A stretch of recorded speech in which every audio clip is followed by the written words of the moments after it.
ಇದರಲ್ಲಿ ಭಾರತೀಯ ರಾಷ್ಟ್ರೀಯ ಕಾಂಗ್ರೆಸ್ ಇಂಡಿಯನ್ ನ್ಯಾಷನಲ್ ಕಾಂಗ್ರೆಸ್ ಅನ್ನ ಸ್ಥಾಪನೆ ಮಾಡಿದವರು ಯಾರು? ಸರಿಯಾದ ಉತ್ತರ ಆಪ್ಷನ್ ಡಿ, ಎ.ಒ. ಹ್ಯೂಮ್.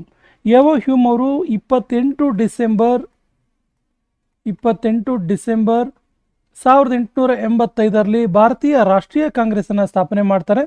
ಇದರ ಸಂಸ್ಥಾಪಕ ಸದಸ್ಯರು ಇಬ್ಬರು ಇರ್ತಾರೆ ಸ್ನೇಹಿತರೆ, ಇಂಪಾರ್ಟೆಂಟ್ ಇದೆ, ನೋಟ್ ಮಾಡ್ಕೊಳ್ಳಿ. ಸಂಸ್ಥಾಪಕ ಸದಸ್ಯರು. ಸೊ ಎ.ಒ. ಹ್ಯೂಮ್ ಒಬ್ರು ಬ್ರಿಟಿಷ್ ನಿವೃತ್ತ ಅಧಿಕಾರಿಯಾಗಿದ್ರು. ಸಂಸ್ಥಾಪಕ ಸದಸ್ಯರಿಬ್ಬರು ಇದ್ರು, ಅವರಿಬ್ಬರು ಕೂಡ ಭಾರತೀಯರೇ ಆಗಿರ್ತಾರೆ. ಅವ್ರ ಹೆಸರನ್ನ ನೋಡಿ, ದಾದಾಬಾಯಿ ನವರೋಜಿ ಮತ್ತು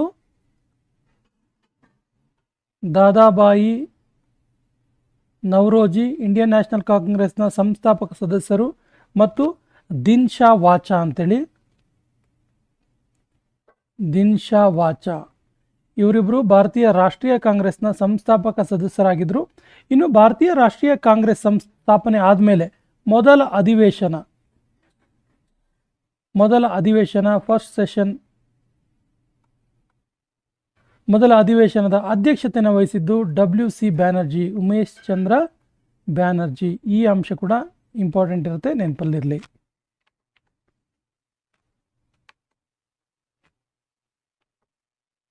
ಸಾವಿರದ 1905ರಲ್ಲಿ ಬಂಗಾಳದ ವಿಭಜನೆಯನ್ನು ಮಾಡಿದವರು ಯಾರು? 1905ರಲ್ಲಿ ಬಂಗಾಳದ ವಿಭಜನೆಯನ್ನು ಮಾಡಿದವರು ಯಾರು?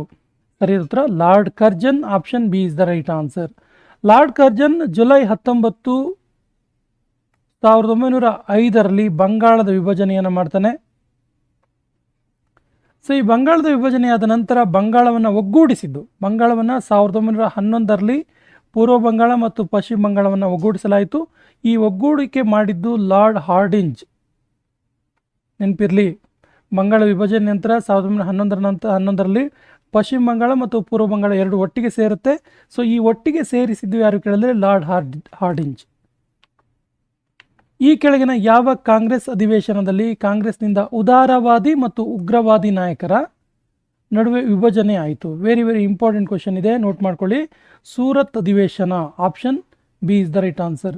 1907ರ ಸೂರತ್ ಅಧಿವೇಶನದಲ್ಲಿ ಉದಾರವಾದಿ ಮತ್ತು ಉಗ್ರವಾದಿ ನಾಯಕರ ನಡುವೆ ಬಿರುಕು ಉಂಟಾಗಿ ಅವೆರಡೂ ಕೂಡ ವಿಭಜನೆ ಆಗ್ತವೆ.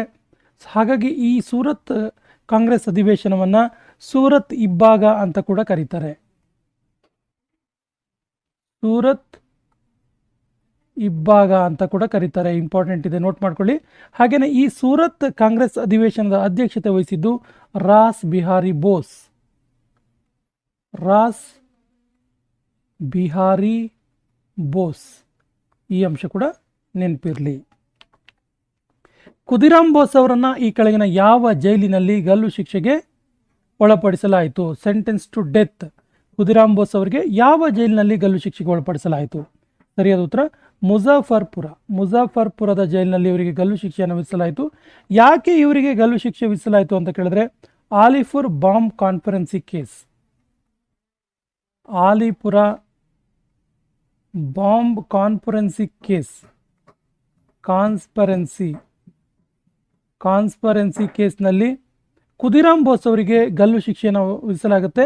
ಯಾವಾಗ ಇವರಿಗೆ ಗಲ್ಲು ಶಿಕ್ಷೆ ಆಗುತ್ತೆ ಅಂತ ಕೇಳಿದ್ರೆ 1908 ಏಪ್ರಿಲ್ 30ರಂದು, ಇಂಪಾರ್ಟೆಂಟ್ ಇದೆ, ಏಪ್ರಿಲ್ 30ರಂದು ಖುದಿರಾಮ್ ಬೋಸ್ ಅವರಿಗೆ ಆಲಿಪುರ ಬಾಂಬ್ ಕಾನ್ಫರೆನ್ಸಿಯ ಒಂದು ತೀರ್ಪಿನಲ್ಲಿ ಇವರಿಗೆ ಗಲ್ಲು ಶಿಕ್ಷೆಯನ್ನು ವಿಧಿಸಲಾಗುತ್ತೆ.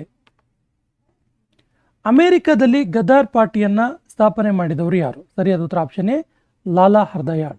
ಲಾಲಾ ಹರ್ದಯಾಳ್ ಅವರು ಅಮೆರಿಕದಲ್ಲಿ ಗದ್ದಾರ್ ಪಾರ್ಟಿಯನ್ನು 1913ರಲ್ಲಿ ಸ್ಥಾಪನೆ ಮಾಡ್ತಾರೆ. ನಿರ್ದಿಷ್ಟವಾಗಿ ಪ್ಲೇಸನ್ನು ನೋಡ್ತಾ ಹೋದರೆ ಅಮೆರಿಕದ ಸ್ಯಾನ್ ಫ್ರಾನ್ಸಿಸ್ಕೋ ನಗರದಲ್ಲಿ ಗದ್ದಾರ್ ಪಾರ್ಟಿಯನ್ನು ಸ್ಥಾಪನೆ ಮಾಡಲಾಗುತ್ತೆ. ಮಹಾತ್ಮ ಗಾಂಧೀಜಿಯವರು ದಕ್ಷಿಣ ಆಫ್ರಿಕಾದಿಂದ ಭಾರತಕ್ಕೆ ಯಾವಾಗ ಹಿಂದಿರುಗಿದ್ರು? ಸರಿ ಉತ್ತರ 1915 ಜನವರಿ 9ರಂದು ಮಹಾತ್ಮ ಗಾಂಧೀಜಿಯವರು ದಕ್ಷಿಣ ಆಫ್ರಿಕಾದಿಂದ ಭಾರತಕ್ಕೆ ಬರ್ತಾರೆ. ಆಗ ಅವರಿಗೆ 45 ವರ್ಷ ವಯಸ್ಸಾಗಿರುತ್ತೆ. ಸ್ನೇಹಿತರೆ, ಜನವರಿ 9 ಈ ಡೇಟನ್ನು ನೆನ್ಪಿಟ್ಕೊಳ್ಳಿ, ಬಿಕಾಸ್ ಇದೊಂದು ಇಂಪಾರ್ಟೆಂಟ್ ಡೇಟ್ ಆಗುತ್ತೆ. ಯಾಕೆ ಇಂಪಾರ್ಟೆಂಟ್ ಡೇಟ್ ಅಂತ ಕೇಳಿದ್ರೆ ಪ್ರತಿ ವರ್ಷ ಜನವರಿ 9ರಂದು ಮಹಾತ್ಮ ಗಾಂಧೀಜಿಯವರು ದಕ್ಷಿಣ ಭಾರತದಿಂದ ಭಾರತಕ್ಕೆ ಬಂದಂಥ ಈ ಡೇಟನ್ನು ಪ್ರತಿ ವರ್ಷ ನಾವು ಏನಂತೇಳಿ ಆಚರಿಸ್ತೀವಿ ಕೇಳಿದ್ರೆ ಪ್ರವಾಸಿ ಭಾರತೀಯ ದಿವಸ, ಪ್ರವಾಸಿ ಭಾರತೀಯ ದಿವಸ ಅಂತೇಳಿ ಆಚರಣೆ ಮಾಡ್ತೀವಿ ಪ್ರತಿ ವರ್ಷ. ಸೊ ಜನವರಿ 9. ಭಾರತದಲ್ಲಿ ಹೋಮ್ ರೂಲ್ ಚಳುವಳಿಯ ನೇತೃತ್ವ ವಹಿಸಿದವರು ಯಾರು? ಸರಿಯಾದ ಉತ್ತರ ಆಪ್ಷನ್ ಎ ಅನಿ ಬೆಸೆಂಟ್ ಮತ್ತು ಬಾಲ ಗಂಗಾಧರ್ ತಿಲಕ್. ಈ ಭಾರತದಲ್ಲಿ ಹೋಮ್ ರೂಲ್ ಲೀಗ್ ಸ್ಥಾಪನೆ ಆಗೋದು ಯಾವಾಗ ಕೇಳಿದ್ರೆ 1916ರಲ್ಲಿ. 1916ರಲ್ಲಿ ಭಾರತದಲ್ಲಿ ಹೋಮ್ ರೂಲ್ ಲೀಗ್ ಚಳುವಳಿ ಪ್ರಾರಂಭ ಆಗುತ್ತೆ. ಇದರ ನೇತೃತ್ವ ವಹಿಸಿದ್ದು ಅನಿ ಬೆಸೆಂಟ್ ಮತ್ತು ಬಾಲ ಗಂಗಾಧರ್ ತಿಲಕ್. ಸೊ ನೋಡಿ, ಈ ಒಂದು ಹೋಮ್ ರೂಲ್ ಎನ್ನುವಂಥ ವರ್ಡ್ ಇದೆಯಲ್ಲ, ಹೋಮ್ ರೂಲ್ ಎನ್ನುವಂತಹ ಪದ ಇದೆಯಲ್ಲ, ಇದನ್ನ ಎಲ್ಲಿಂದ ತೆಗೆದುಕೊಂಡದ್ದು ಕೇಳಿದ್ರೆ ಐರ್ಲೆಂಡ್ ದೇಶದಿಂದ. ಐರ್ಲೆಂಡ್ ದೇಶದಿಂದ ನೋಟ್ ಮಾಡ್ಕೊಳ್ಳಿ. ನೆಕ್ಸ್ಟ್ ಕ್ವಶನ್, ಮಹಾತ್ಮ ಗಾಂಧೀಜಿಯವರು ಭಾರತದಿಂದ 1917ರಲ್ಲಿ ಸತ್ಯಾಗ್ರಹ, ಭಾರತದಲ್ಲಿ 1970ನಲ್ಲಿ ಸತ್ಯಾಗ್ರಹ ಮಾಡಿದ ಸ್ಥಳ ಯಾವುದು? ಸರಿಯಾದ ಉತ್ತರ Champaran Satyagraha. Option C is the right answer. Champaran Satyagraha Mahatma Gandhiji ಭಾರತದಲ್ಲಿ ಮಾಡಿದಂತಹ ಮೊದಲ ಸತ್ಯಾಗ್ರಹವಾಗಿದೆ. ಇಂಪಾರ್ಟೆಂಟ್ ಅಂಶ, ಮೊದಲ ಸತ್ಯಾಗ್ರಹ ಇದು. ಸೊ ಚಂಪಾರಣ್ ಸತ್ಯಾಗ್ರಹ. ಸೊ ಚಂಪಾರಣ್ ಸತ್ಯಾಗ್ರಹದ ಬಗ್ಗೆ ಹೇಳೋದಾದ್ರೆ, ಈ ಚಂಪಾರಣ್ ಇದೆಯಲ್ಲ, ಇದು ಬಿಹಾರ ರಾಜ್ಯದಲ್ಲಿ ಇರುವಂಥದ್ದು. ಬಿಹಾರ ರಾಜ್ಯದ ಚಂಪಾರಣ್ನಲ್ಲಿ ಈ ಒಂದು ಸತ್ಯಾಗ್ರಹ ಆಗುತ್ತೆ. ಇದು ತೀನ್ ಖಾತಿಯ ಸಿಸ್ಟಮ್ ವಿರುದ್ಧ, ತೀನ್ ಖಾತಿಯ ಸಿಸ್ಟಮ್ ವಿರುದ್ಧ ನಡೆದಂಥ ಒಂದು ಸತ್ಯಾಗ್ರಹವಾಗಿದೆ.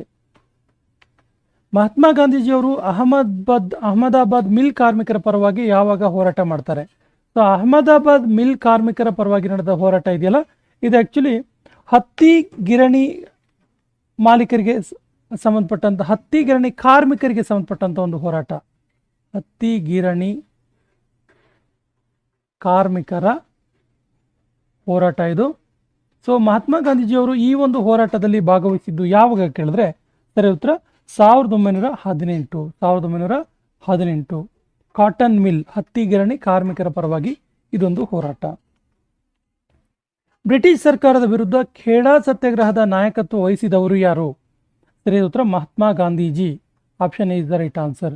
ಖೇಡಾ ಸತ್ಯಾಗ್ರಹದ ಬಗ್ಗೆ ಹೇಳೋದಾದ್ರೆ, ಇದು ಖೇಡಾ ಸತ್ಯಾಗ್ರಹ ಇದೆಯಲ್ಲ, ಇದು ಗುಜರಾತ್ನಲ್ಲಿ ಇರುವಂಥದ್ದು. ಈ ಗುಜರಾತ್ನ ಖೇಡಾದಲ್ಲಿ ಆಗಿರುವಂಥ ಸತ್ಯಾಗ್ರಹ ಇದು.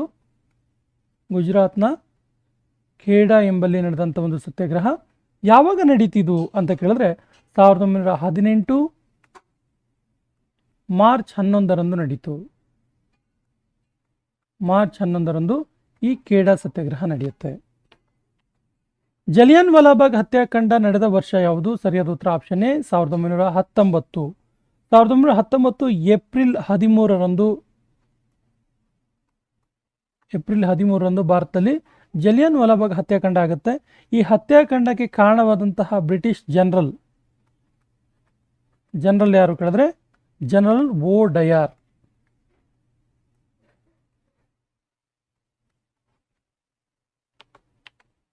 ಖಿಲಾಫತ್ ಚಳವಳಿಯ ನಾಯಕತ್ವ ವಹಿಸಿದವರು ಯಾರು? ಸರಿಯಾದ ಉತ್ತರ ಆಪ್ಷನ್ ಎ ಅಲಿ ಸಹೋದರರು. ಕೆಲವೊಂದು ಎಕ್ಸಾಮಲ್ಲಿ ಅವ್ರ ಹೆಸರನ್ನ ಕೂಡ ಕೊಟ್ಟಿದ್ದಾರೆ, ಹೆಸರನ್ನ ನೋಟ್ ಮಾಡ್ಕೊಳ್ಳಿ. ಶೌಕತ್ ಅಲಿ ಮತ್ತು ಮೊಹಮ್ಮದ್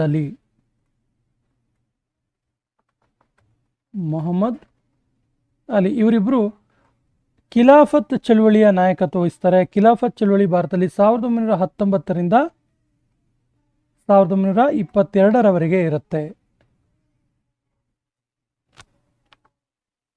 ಅಸಹಕಾರ ಚಳವಳಿಯನ್ನು ಪ್ರಾರಂಭ ಮಾಡಿದವರು ಯಾರು? ಅಸಹಕಾರ ಚಳವಳಿ ಪ್ರಾರಂಭ ಮಾಡಿದ್ದು ಮಹಾತ್ಮ ಗಾಂಧೀಜಿಯವರು. Option is the right answer. 1920 August 1ರಂದು ಮಹಾತ್ಮ ಗಾಂಧೀಜಿಯವರು ಅಸಹಕಾರ ಚಳವಳಿಯನ್ನು ಪ್ರಾರಂಭ ಮಾಡ್ತಾರೆ. ಸೊ ಅಸಹಕಾರ ಚಳವಳಿ 1922ರಲ್ಲಿ ಸ್ಥಗಿತವಾಗುತ್ತೆ. 22ರಲ್ಲಿ ಅದನ್ನು ಮುಗಿಸ್ತಾರೆ, ಅದನ್ನ ನಿಲ್ಲಿಸ್ತಾರೆ. ಸೊ ಅಸಹಕಾರಿ ಚಳವಳಿ ನಿಲ್ಲಿಸಕ್ಕೆ ಕಾರಣವಾದ ಘಟನೆ ಯಾವುದು ಕೇಳಿದ್ರೆ ಚೌರಿ ಚೌರ ಘಟನೆ. ಚೌರಿ ಚೌರ ಘಟನೆ. ಸೊ ಚೌರಿ ಚೌರ ಘಟನೆಯಿಂದ ಬೇಸತ್ತಂತಹ ಮಹಾತ್ಮ ಗಾಂಧೀಜಿಯವರು ಅಸಹಕಾರ ಚಳವಳಿಯನ್ನು ಸ್ಟಾಪ್ ಮಾಡ್ತಾರೆ. ಹಾಗಾದರೆ ಚೌರಿ ಚೌರ ಘಟನೆ ನಡೆದ ವರ್ಷ ಯಾವುದು? ಸರಿಯಾದ ಉತ್ತರ 1922ರಲ್ಲಿ. 1922 ಫೆಬ್ರವರಿ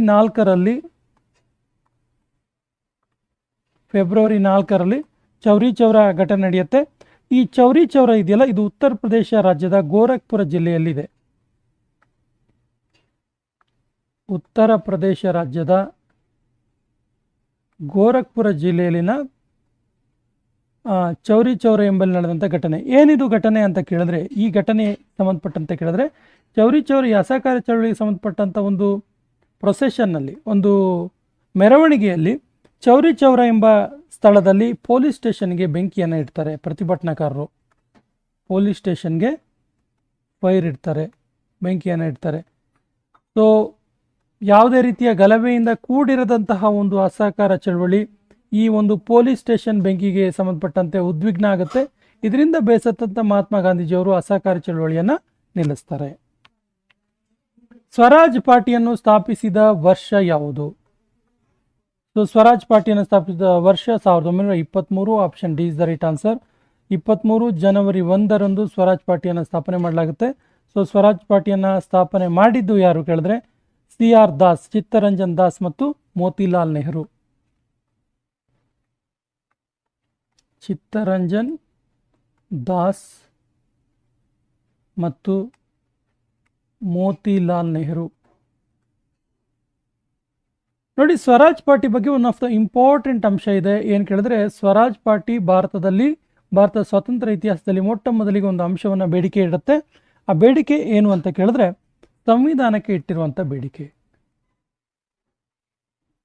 ಭಾರತಕ್ಕೆ ತನ್ನದೇ ಆದ ಸಂವಿಧಾನ ಇರಬೇಕು ಅಂತೇಳಿ ಬೇಡಿಕೆಯನ್ನು ಸಲ್ಲಿಸಿದ್ದು ಮೊಟ್ಟ ಮೊದಲಿಗೆ ಅದು ಕೇಳಿದ್ರೆ ಇದೇ ಸ್ವರಾಜ್ ಪಾರ್ಟಿ. ಸೈಮನ್ ಕಮಿಷನ್ ಭಾರತಕ್ಕೆ ಬಂದ ವರ್ಷ ಯಾವುದು? ಸರಿಯಾದ ಉತ್ತರ 1928. 1928 ಫೆಬ್ರವರಿ 3ರಂದು ಭಾರತಕ್ಕೆ ಸೈಮನ್ ಕಮಿಷನ್ ಬರುತ್ತೆ. ಸೊ ಬ್ರಿಟಿಷ್ ಗೌರ್ಮೆಂಟ್ ಆ್ಯಕ್ಟ್ 1927 ಮೂಲಕ ಇದು ನೇಮಕ ಆಗಿತ್ತು. ಬ್ರಿಟಿಷ್ ಸರ್ಕಾರ ಕಾಯ್ದೆ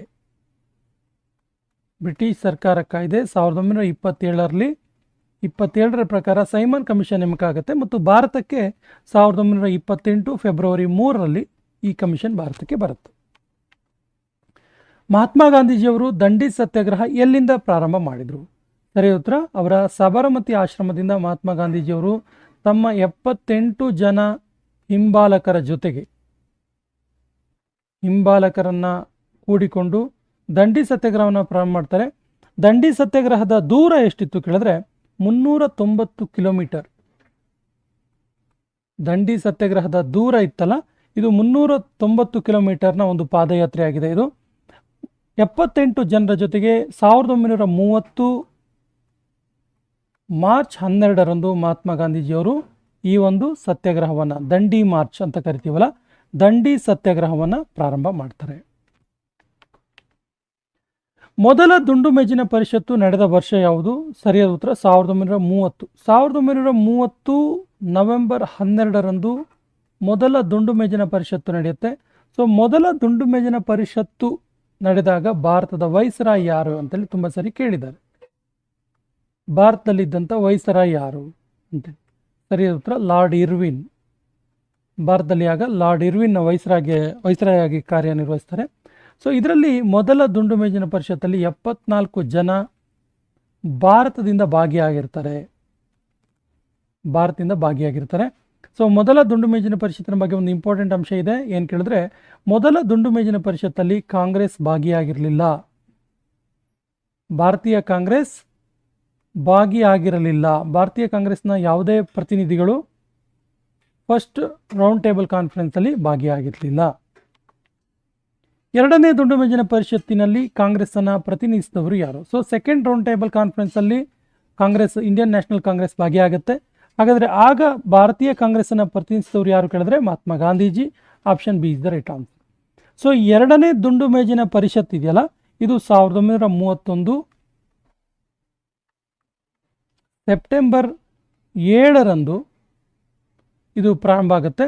ಇನ್ನೊಂದು ಪ್ರಮುಖ ಅಂಶ ಇದೆ. ಎರಡನೇ ದುಂಡು ಮೇಜಿನ ಪರಿಷತ್ತಲ್ಲಿ ಭಾರತದಿಂದ ಭಾಗಿಯಾದಂಥ ಮಹಿಳಾ ಪ್ರತಿನಿಧಿ ಯಾರು ಅಂತ ಕೇಳ್ತಾರೆ. ಮಹಿಳಾ ಪ್ರತಿನಿಧಿ ಗೊತ್ತಿರಲಿ ನಿಮಗೆ, ಸರೋಜಿನಿ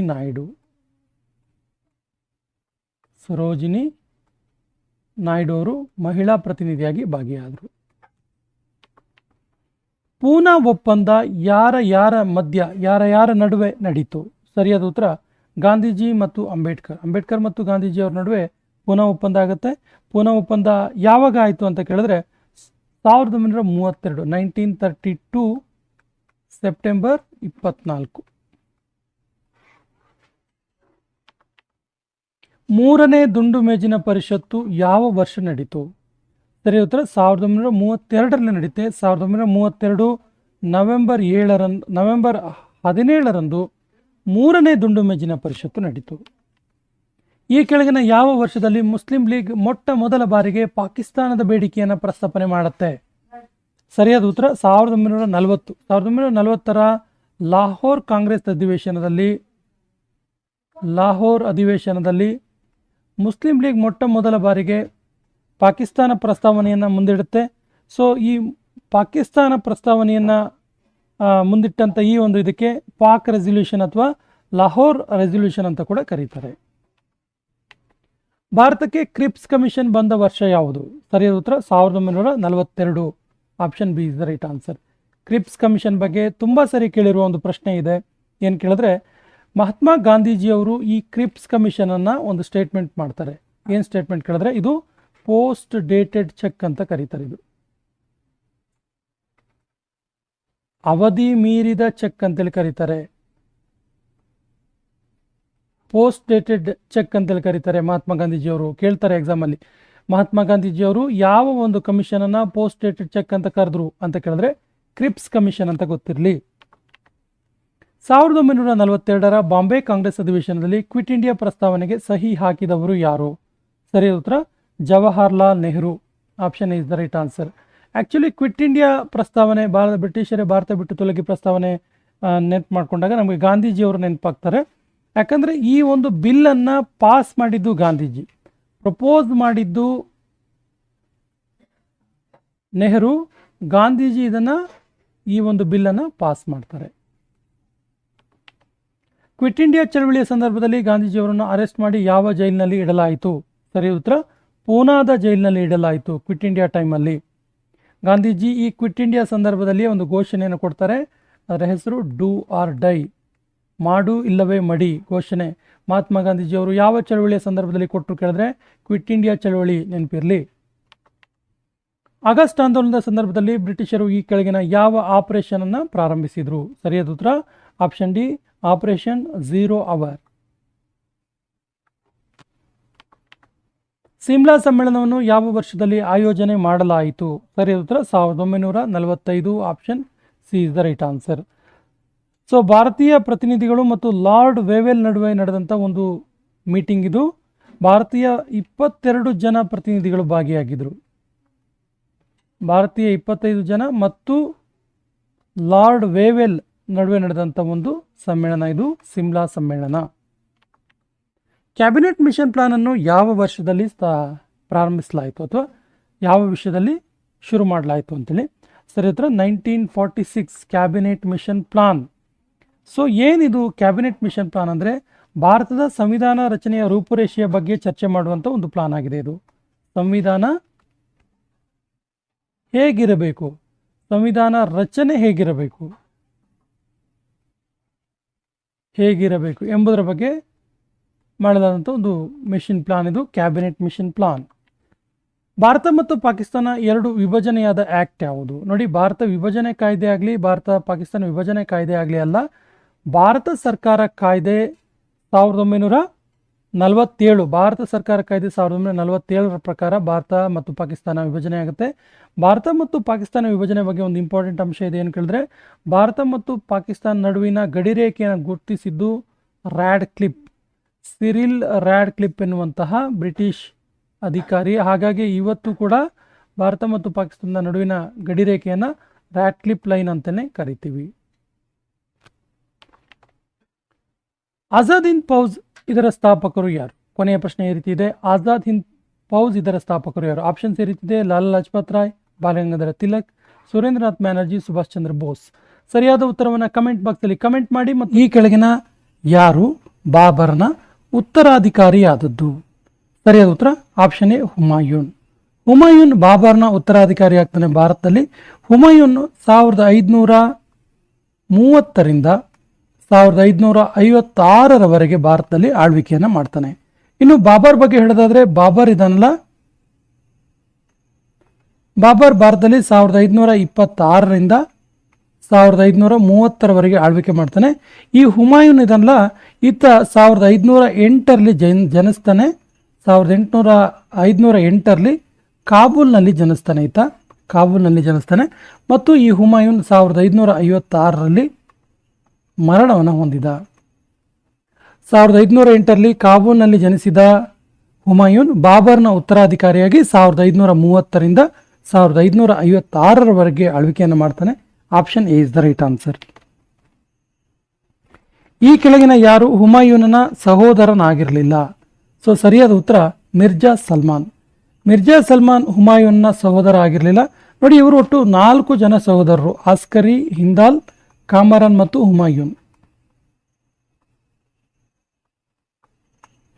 ಒಟ್ಟು ಇವರು 4 ಜನ ಸಹೋದರರಾಗಿರ್ತಾರೆ: ಆಸ್ಕರಿ, ಹಿಂದಾಲ್, ಕಾಮರಾನ್ ಮತ್ತು ಹುಮಾಯೂನ್. ಇನ್ನೊಂದು ಇಂಪಾರ್ಟೆಂಟ್ ವಿಷಯ ಇದೆ. ಏನು ಕೇಳಿದ್ರೆ, ಹುಮಾಯೂನ್ನ ತಂಗಿ ಒಬ್ಳಿರ್ತಾಳೆ, ಇತಿಹಾಸದಲ್ಲಿ ಪ್ರಮುಖ ಪಾತ್ರವನ್ನು ವಹಿಸ್ತಾಳೆ ಈಕೆ. ಇವಳ ಹೆಸರು ಗುಲ್ಬದನ್ ಬೇಗಂ. ಗುಲ್ಬದನ್ ಬೇಗಂ. ಯಾಕೆ ಇವಳು ಬಹಳ ಇಂಪಾರ್ಟೆಂಟ್ ಆದ ಒಂದು ಪಾತ್ರವನ್ನು ವಹಿಸ್ತಾಳೆ ಕೇಳಿದ್ರೆ, ಈ ಗುಲ್ಬದನ್ ಬೇಗಂ ಇರ್ತಾಳಲ್ಲ, ಹುಮಾಯೂನನ ತಂಗಿ, ಇವಳು ಏನು ಮಾಡ್ತಾಳೆ ಅಂದರೆ, ಇವಳೊಂದು ಪುಸ್ತಕವನ್ನು ಬರೀತಾಳೆ. ಅದರ ಹೆಸರು ಹುಮಾಯೂನ್ ನಾಮ. ಸೊ ಈ ಹುಮಾಯೂನ್ ನಾಮ ಪುಸ್ತಕದಲ್ಲಿ ಹುಮಾಯೂನ್ ಕಾಲದ ಆಳ್ವಿಕೆಯ ಬಗ್ಗೆ, ಒಂದು ಯುದ್ಧಗಳ ಬಗ್ಗೆ, ಜನಜೀವನದ ಬಗ್ಗೆ ತುಂಬ ಚೆನ್ನಾಗಿ ಬರೀತಾಳೆ. ಹಾಗಾಗಿ ಇದು ತುಂಬ ಇಂಪಾರ್ಟೆಂಟ್ ಆದ ಒಂದು ಪುಸ್ತಕ ಕೂಡ ಅನಿಸುತ್ತೆ, ಗುಲ್ಬದನ್ ಬೇಗಂ ಬರೆದಿರುವಂತಹ ಹುಮಾಯೂನ್ ನಾಮ. ಹುಮಾಯೂನನ ಮಕ್ಬರ ಅಥವಾ ಗೋರಿ ಎಲ್ಲಿದೆ? ಸರಿಯಾದ ಉತ್ತರ ಇದು ದೆಹಲಿಯಲ್ಲಿ ಇರುವಂಥದ್ದು. ದೆಹಲಿಯಲ್ಲಿದೆ. ಹುಮಾಯೂನ್ನ ಗೋರಿಯನ್ನ 1570ರಲ್ಲಿ ನಿರ್ಮಾಣ ಮಾಡಲಾಯಿತು. ಹುಮಾಯೂನ್ನ ಗೋರಿಯನ್ನ 1570ರಲ್ಲಿ ನಿರ್ಮಾಣ ಮಾಡಲಾಯಿತು. ಎಲ್ಲಿ ಕೇಳಿದ್ರೆ ದೆಹಲಿಯಲ್ಲಿ ನಿರ್ಮಾಣ ಮಾಡಲಾಯಿತು. ಸೊ ಇದರ ಕಲೆ ಯಾರದ್ದು ಕೇಳಿದ್ರೆ ಕೇಳ್ತಾರೆ, ಹುಮಾಯೂನ್ ಟಾಂಬ್ ಇದರ ಕಲೆ ಯಾರದ್ದು ಅಥವಾ ವಾಸ್ತುಶಿಲ್ಪ ಯಾರದ್ದು ಅಂತ ಕೇಳಿದ್ರೆ ಮಿರಾಕ್ ಮಿರ್ಜಾ ಗಿಯಾಸ್ ಎನ್ನುವಂಥ ವಾಸ್ತುಶಿಲ್ಪಿ. ಮಿರಾಕ್ ಮಿರ್ಜಾ ಗಿಯಾಸ್ ಎನ್ನುವಂತಹ ಶಿಲ್ಪಿ ಹುಮಾಯೂನ್ ಟೋಂಬ್ನ ಒಂದು ವಾಸ್ತುಶಿಲ್ಪವನ್ನು ಸೃಷ್ಟಿ ಮಾಡ್ತಾನೆ, ವಾಸ್ತುಶಿಲ್ಪದ ತಯಾರಕ ಆಗಿರ್ತಾನೆ. ಈ ಹುಮಾಯೂನ್ ಗೋರಿಯ ಬಗ್ಗೆ ಇನ್ನೊಂದು ಇಂಪಾರ್ಟೆಂಟ್ ವಿಷಯ ಇದೆ. ಇದು 1993ರಲ್ಲಿ ಯುನೆಸ್ಕೋದ ವಿಶ್ವ ಪಾರಂಪರಿಕ ತಾಣಗಳ ಪಟ್ಟಿಗೆ ಸೇರಿತು. ವಿಶ್ವ ಪಾರಂಪರಿಕ ತಾಣಗಳ ಪಟ್ಟಿ, ಯುನೆಸ್ಕೋದ ವಿಶ್ವ ಪಾರಂಪರಿಕ ತಾಣಗಳ ಪಟ್ಟಿಗೆ ಸೇರ್ತಿದ್ದು ಯಾವುದು? ಹುಮಾಯೂನ್ ಟೋಂಬ್, ಹುಮಾಯೂನ್ನ ಗೋರಿ 1993ರಲ್ಲಿ. ಹುಮಾಯೂನ್ ಈ ಕೆಳಗಿನ ಯಾವ ಸ್ಥಳದಲ್ಲಿ ಮರಣ ಹೊಂದಿದ? ಸರಿಯಾದ ಉತ್ತರ ಆತ ದೀನ್ ಪನ್ನಾ ಎನ್ನುವಂಥ ಸ್ಥಳದಲ್ಲಿ ಮರಣ ಹೊಂತಾನೆ. ದೀನ್ ಪನ್ನಾ. ಇದೊಂದು ವಿಶೇಷವಾದ ಇನ್ಸಿಡೆಂಟ್ ಇದೆ ಇಲ್ಲಿ. ದೀನ್ ಪನ್ನಾದ ಲೈಬ್ರರಿಯಲ್ಲಿ ಆತ ಓದ್ತಾ ಕೂತ್ಕೊಂಡಿರ್ತಾನೆ. ಆ ಸಂದರ್ಭದಲ್ಲಿ ಆತನಿಗೆ ಮಸೀದಿಯಿಂದ ಅಜಾನ್ ಕೇಳಿಸುತ್ತೆ. ಸೊ ಈ ಅಜಾನ್ನ ಕೇಳಿ ಮಸೀದಿಯೆಡೆಗೆ ಪ್ರಾರ್ಥನೆಗಂತ ಹೋಗುವ ಸಂದರ್ಭದಲ್ಲಿ ಮೆಟ್ಟಿಲುಗಳಿಂದ ಕೆಳಗೆ ಬಿದ್ದು ಹುಮಾಯೂನ್ ತೀರ್ಕೊಳ್ತಾನೆ. ಸೊ ಈ ಒಂದು ಲೈಬ್ರರಿ ಹೆಸರು ಏನು ಕೇಳಿದ್ರೆ ಶೇರ್ ಮಂಡಲ್ ಲೈಬ್ರರಿ ಅಂತೇಳಿ. ದೀನ್ ಪನ್ನಾದ ಶೇರ್ ಮಂಡಲ್ ಗ್ರಂಥಾಲಯ ಅಥವಾ ಶೇರ್ ಮಂಡಲ್ ಲೈಬ್ರರಿಯಲ್ಲಿ ಈತ ತೀರ್ಕೊಳ್ತಾನೆ. ಹುಮಾಯೂನ್ ಶೇರ್ ಮಂಡಲ್ ಲೈಬ್ರರಿಯಲ್ಲಿ 1556ರಲ್ಲಿ ಈತ ಮರಣ ಹೊಂದಿದ. 1556ರಲ್ಲಿ ಹುಮಾಯೂನ್ ಮರಣ ಹೊಂತಾನೆ. ಈ ಕೆಳಗಿನ ಯಾವ ಮೊಘಲ್ ದೊರೆಗೆ ಸಿಕಂದರ್ ಇ ಆಜಮ್ ಎನ್ನುವಂತಹ ಬಿರುದಿತ್ತು? ಸಿಕಂದರ್ ಇ ಆಜಮ್ ಎನ್ನುವಂಥ ಬಿರುದಿತ್ತು. ಸರಿಯಾದ ಉತ್ತರ Humayun. Option C is the right answer. ಹುಮಾಯೂನನಿಗೆ ಸಿಕಂದರ್ ಇ ಆಜಮ್ ಎನ್ನುವಂಥ ಬಿರುದನ್ನು ಕೊಟ್ಟಿದ್ದು ಮುಸ್ಲಿಂ ಗುರು ಕ್ವಾಂದಿ ಮೀರ್ ಎನ್ನುವಂಥವರು. ಇವರು ಹುಮಾಯೂನನಿಗೆ ಸಿಕಂದರ್ ಇ ಆಜಮ್ ಎನ್ನುವಂಥ ಬಿರುದನ್ನು ನೀಡ್ತಾರೆ. ಹುಮಾಯೂನ್ ಈ ಕೆಳಗಿನ ಯಾವುದರ ಮೇಲೆ ಮೊದಲ ಆಕ್ರಮಣ ಮಾಡ್ದ? ಸರಿಯಾದ ಉತ್ತರ ಕಾಲಿಂಜರ್ ಮೇಲೆ.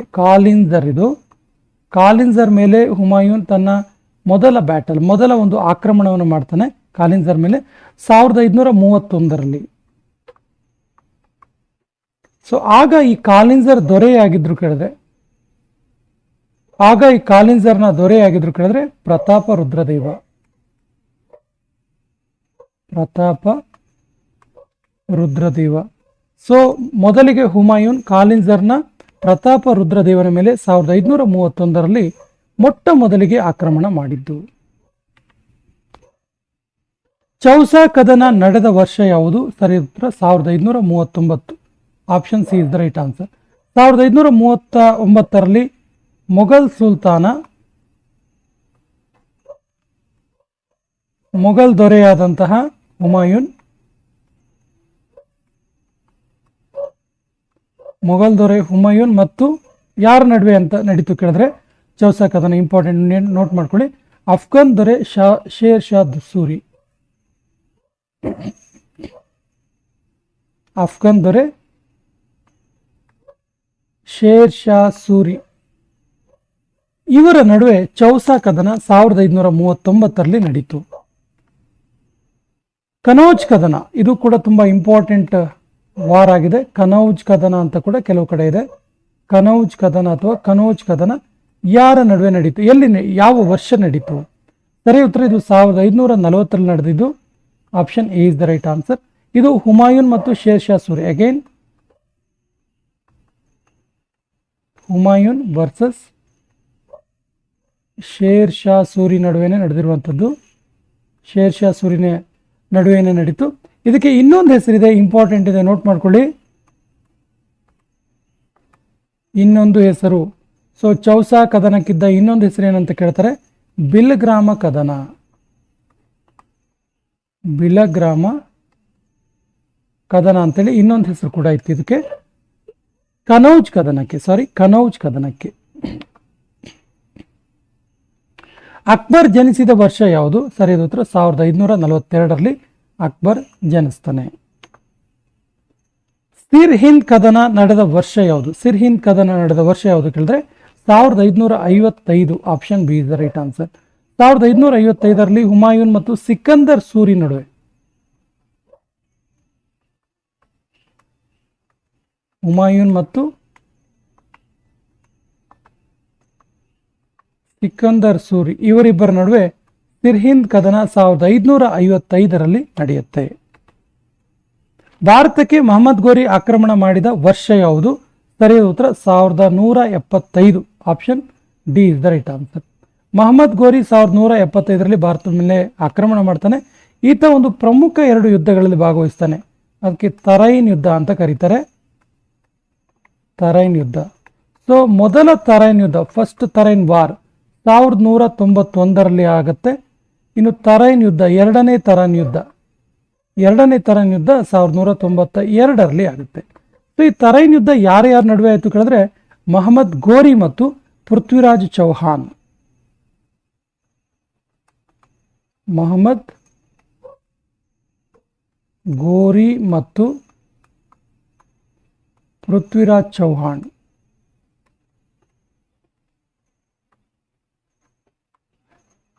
ನೋಡಿ ಈ ಯುದ್ಧದಲ್ಲಿ ಏನಾಗುತ್ತೆ ಕೇಳಿದ್ರೆ 1191ರ ತರೈನ್, ಮೊದಲ ತರೈನ್ ಯುದ್ಧದಲ್ಲಿ ಮಹಮ್ಮದ್ ಗೋರಿ ಸೋಲ್ತಾನೆ ಮತ್ತು ಪೃಥ್ವಿರಾಜ್ ಚೌಹಾಣ್ ಗೆಲ್ತಾನೆ. ಅದೇ ಎರಡನೇ ತರೈನ್ ಯುದ್ಧ 1192ರಲ್ಲಿ ಮಹಮ್ಮದ್ ಗೋರಿ ಗೆಲ್ತಾನೆ, ಪೃಥ್ವಿರಾಜ್ ಚೌಹಾಣ್ ಸೋಲ್ತಾನೆ ಮತ್ತು ಈ ಯುದ್ಧದಲ್ಲಿ ಸಾವನ್ನು ಕೂಡ ಅಪ್ತಾನೆ ಈತ. ಮಹಮ್ಮದ್ ಗೋರಿ ಭಾರತಕ್ಕೆ ಬರುವ ಮೊದಲು ತನ್ನ ಸಾಮ್ರಾಜ್ಯವನ್ನು ಯಾರಿಗೆ ನೀಡಿದ್ದ?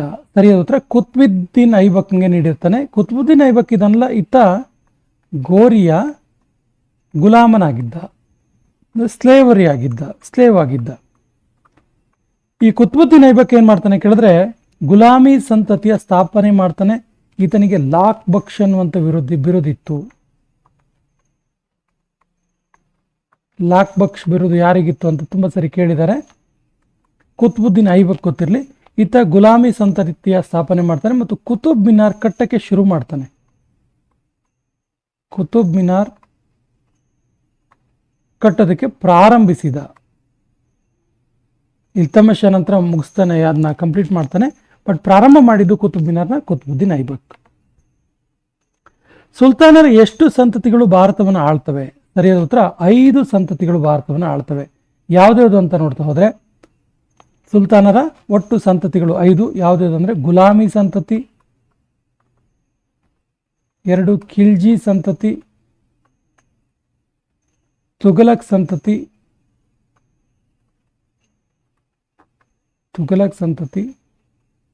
ಸೈಯದ್ ಸಂತತಿ, ಕೊನೆಯದಾಗಿ 5ನೇದು ಲೋಧಿ ಸಂತತಿ. ಈ 5 ಸಂತತಿಗಳು ಸುಲ್ತಾನರ ಸಂತತಿಗಳು ಭಾರತವನ್ನು ಆಳ್ತವೆ. ಗುಲಾಮಿ ಸಂತತಿ, ಖಿಲ್ಜಿ ಸಂತತಿ, ತುಘಲಕ್ ಸಂತತಿ, ಸೈಯದ್ ಸಂತತಿ ಮತ್ತು ಲೋಧಿ ಸಂತತಿ.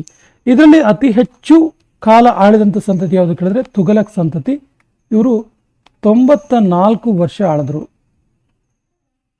ಆಳ್ವಿಕೆ ಹೆಚ್ಚು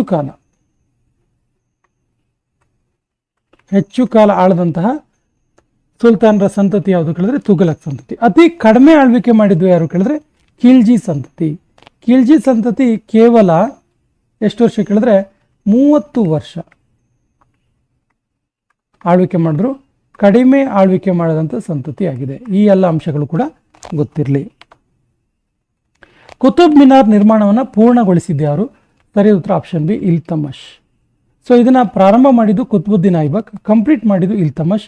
ಇದನ್ನು 1193ರಲ್ಲಿ ಕುತುಬುದ್ದೀನ್ ಐಬಕ್ ಶುರು ಮಾಡಿರ್ತಾನೆ. ಇದನ್ನು ಕಂಪ್ಲೀಟ್ ಮಾಡಿದ್ದು 1200ರಲ್ಲಿ ಇಲ್ತಮಷ್ ಇದನ್ನು ಕಂಪ್ಲೀಟ್ ಮಾಡ್ತಾನೆ. ಸೊ ಇದರ ಎತ್ತರ ಎಷ್ಟು? ಇವತ್ತು ಕೂಡ one of the best tourist place ಇದು ಕುತುಬ್ ಮಿನಾರ್. ಇದರ ಎತ್ತರ ಎಷ್ಟಿದೆ ಕೇಳಿದ್ರೆ 73 ಮೀಟರ್, 73 ಮೀಟರ್ಸ್. ಈ ಕೆಳಗಿನ ಯಾರು ದೆಹಲಿಯ ಬದಲಿಗೆ ಲಾಹೋರನ್ನ ತನ್ನ ರಾಜಧಾನಿಯನ್ನಾಗಿ ಮಾಡಿಕೊಂಡ್ರು? ಸರಿಯಾದ ಉತ್ತರ ಇಲ್ತಮಷ್. ಇಲ್ತಮಷನ್ ಬಗ್ಗೆ ಇರುವಂಥ ಒಂದು ಇಂಪಾರ್ಟೆಂಟ್ ಅಂಶ ಏನು ಕೇಳಿದ್ರೆ ಈತ 2 ಪ್ರಮುಖ ಪದ್ಧತಿಯನ್ನು ಜಾರಿಗೆ ತರ್ತಾನೆ. ಒಂದು ಚಹಲ್ಗನಿ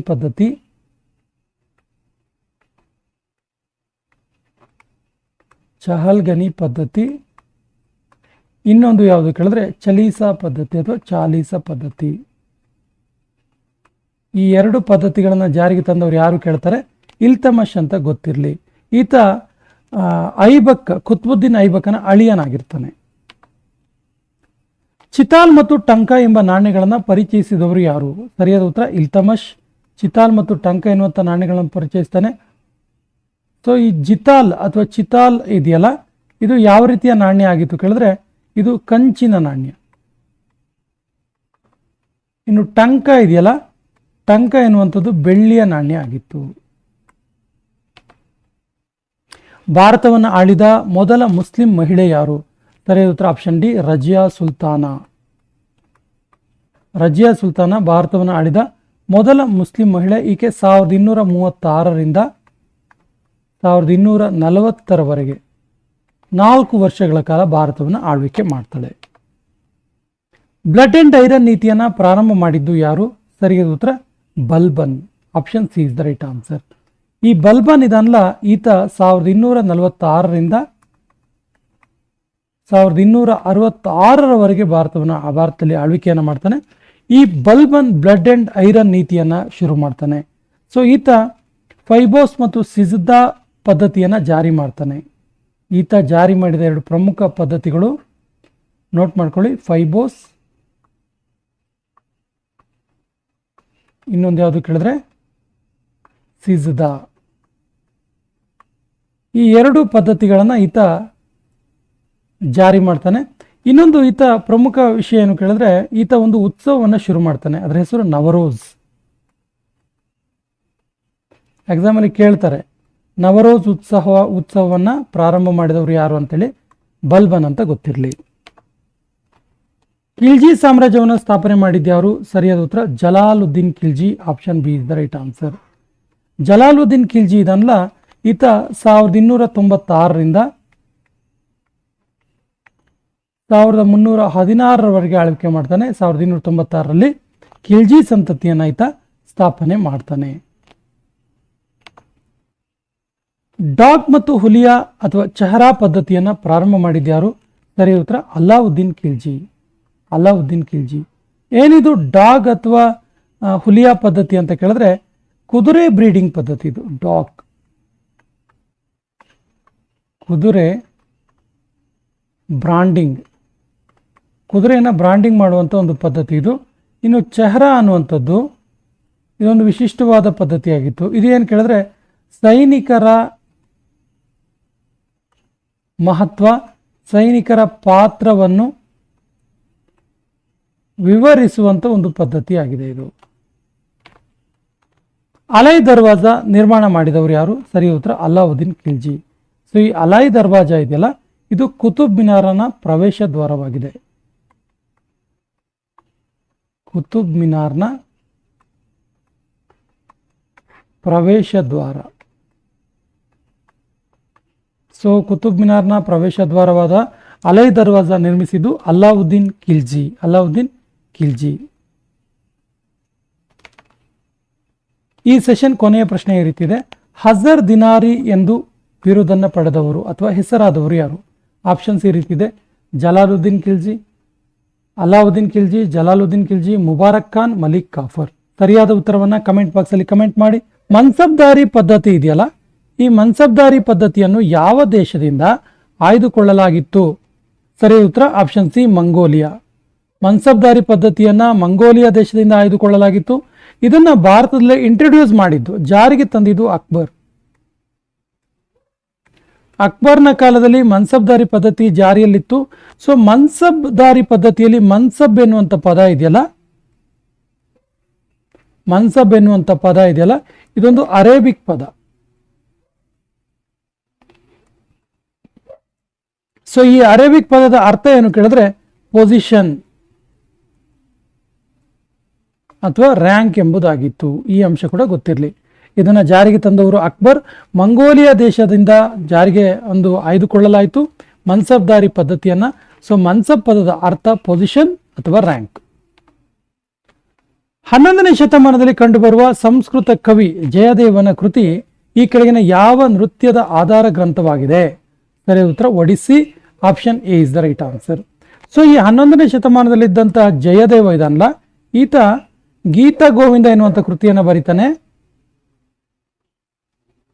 ಈ ಕೃತಿ ಒಡಿಸ್ಸಿ ನೃತ್ಯ ಪ್ರಕಾರಕ್ಕೆ ಆಧಾರ ಗ್ರಂಥವಾದಂಥ ಕೃತಿಯಾಗಿದೆ. ವಿಶೇಷವಾಗಿ ಜಯದೇವ ರಾಧಾಕೃಷ್ಣರ ಪ್ರೀತಿಯ ಕುರಿತಾಗಿ ಬರೆದ. ಆತನ ಕೃತಿಗಳಲ್ಲಿ ಎಲ್ಲ ಕಡೆ ಕಂಡು ಬರೋದು ರಾಧಾ ಮತ್ತು ಕೃಷ್ಣರ ಪ್ರೀತಿ.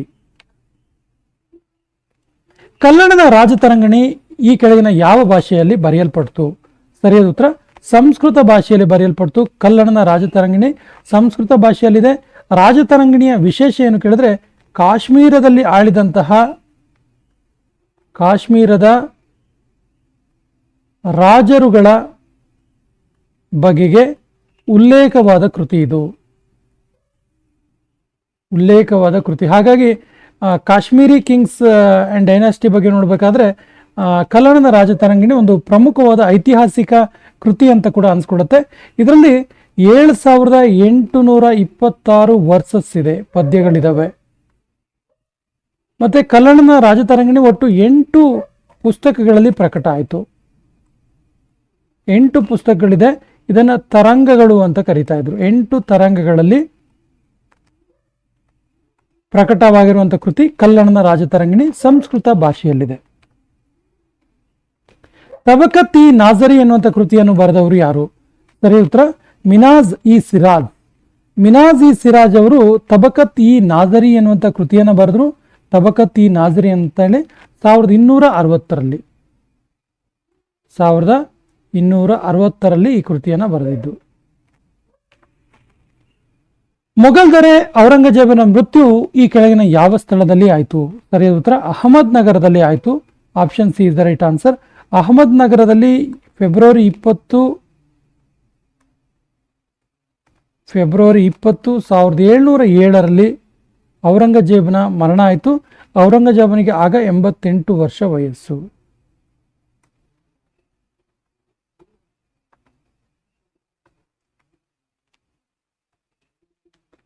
ದೆಹಲಿ ಸುಲ್ತಾನರ ಆಳ್ವಿಕೆಯಲ್ಲಿ ದಿವಾನಿ ಖೈರತ್ ಎಂಬ ಡಿಪಾರ್ಟ್ಮೆಂಟ್ ಅನ್ನ ಸ್ಥಾಪನೆ ಮಾಡಿದವರು ಯಾರು? ಸರಿಯಾದ ಉತ್ತರ Firoz Shah Tughlaq. Option C is the right answer. Firoz Shah Tughlaq ಈ ದಿವಾನಿ ಖೈರತ್ ಎನ್ನುವಂಥ ಇಲಾಖೆಯನ್ನ ಸ್ಥಾಪನೆ ಮಾಡ್ತಾರೆ. ಈ ದಿವಾನಿ ಖೈರತ್ ಇನ್ನೊಂದು ಪ್ರಶ್ನೆಯನ್ನು ಕೇಳ್ತಾರೆ, ಎಕ್ಸಾಂಪಲ್ ಬರ್ಕೊಳ್ಳಿ. ಏನು ಕೇಳಿದ್ರೆ, ದೆಹಲಿ ಸುಲ್ತಾನರ ಕಾಲದಲ್ಲಿದ್ದ ದಿವಾನಿ ಖೈರತ್ ಎನ್ನುವಂಥ ಹುದ್ದೆ ಯಾವ ಇಲಾಖೆಗೆ ಸಂಬಂಧಪಟ್ಟಿತ್ತು ಅಂತೇಳಿ. ಸೊ ಇದೊಂದು ದಾನದತ್ತಿ ಇಲಾಖೆ ಆಗಿತ್ತು.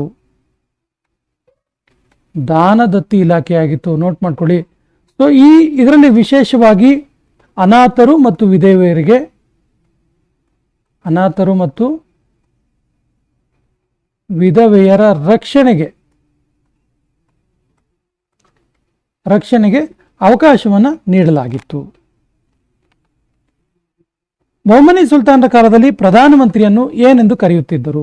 ಸರಿಯಾದ ಉತ್ತರ ವಾಜೀರ್ ಅಶ್ರಫ್ ಅಂತ ವಾಜೀರ್ ಇ ಕುಲ್ ಅಂತ ಕರಿತಾ ಇದ್ರು. ನೋಡಿ, ಮೊಹಮ್ಮನಿ ಸುಲ್ತಾನರ ಕಾಲದಲ್ಲಿ ಪ್ರೈಮ್ ಮಿನಿಸ್ಟರ್, ಪ್ರಧಾನಮಂತ್ರಿಯನ್ನ ವಜೀರ್ ಇ ಕುಲ್ ಅಂತ ಕರಿತಾ ಇದ್ರು.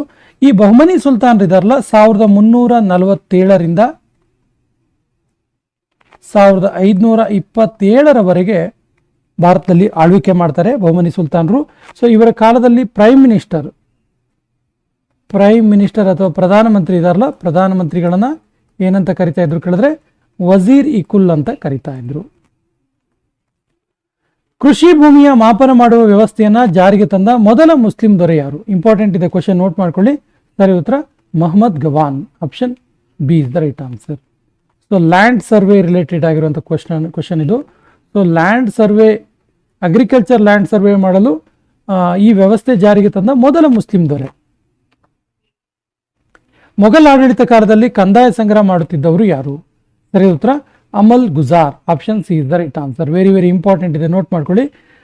Amal Guzar is the revenue collector of Mughal dynasty. ಕಂದಾಯ ಸಂಗ್ರಹ ರೆವಿನ್ಯೂ ಆಫೀಸರ್ ಆಗಿದ್ರು. ಈತ ರೆವಿನ್ಯೂ ಕಲೆಕ್ಟ್ ಮಾಡ್ತಾ ಇದ್ದ. ಲೋಧಿ ರಾಜವಂಶದ ಕೊನೆಯ ದೊರೆ ಯಾರು? ಸರಿಯಾದ ಉತ್ತರ Ibrahim Lodhi. Option C is the right answer. Ibrahim Lodhi 9 ವರ್ಷ ಆಳ್ವಿಕೆಯನ್ನು ಮಾಡ್ತಾನೆ. ಇಬ್ರಾಹಿಂ ಲೋಧಿ ಯಾವ ವರ್ಷದಲ್ಲಿ? 1526ರಲ್ಲಿ ಬಾಬರನಿಂದ ಹತನಾದನು. ಬಾಬರ್ ಸೈನ್ಯದಿಂದ ಹತನಾದನು. ಬಾಬರನ ಸೈನ್ಯ ಈ ಇಬ್ರಾಹಿಂ ಲೋಧಿಯನ್ನ ಯುದ್ಧದಲ್ಲಿ ಸಾಯಿಸುತ್ತೆ 1526ರಲ್ಲಿ. ಈತ ಲೋಧಿ ರಾಜವಂಶದ ಕೊನೆಯ ದೊರೆ. ಮೊದಲ ತರೈನ್ ಯುದ್ಧ ನಡೆದ ವರ್ಷ ಯಾವುದು? ಸರಿಯಾದ ಉತ್ತರ 1191. ಮೊದಲ ತರೈನ್ ಯುದ್ಧದಲ್ಲಿ ಪೃಥ್ವಿರಾಜ್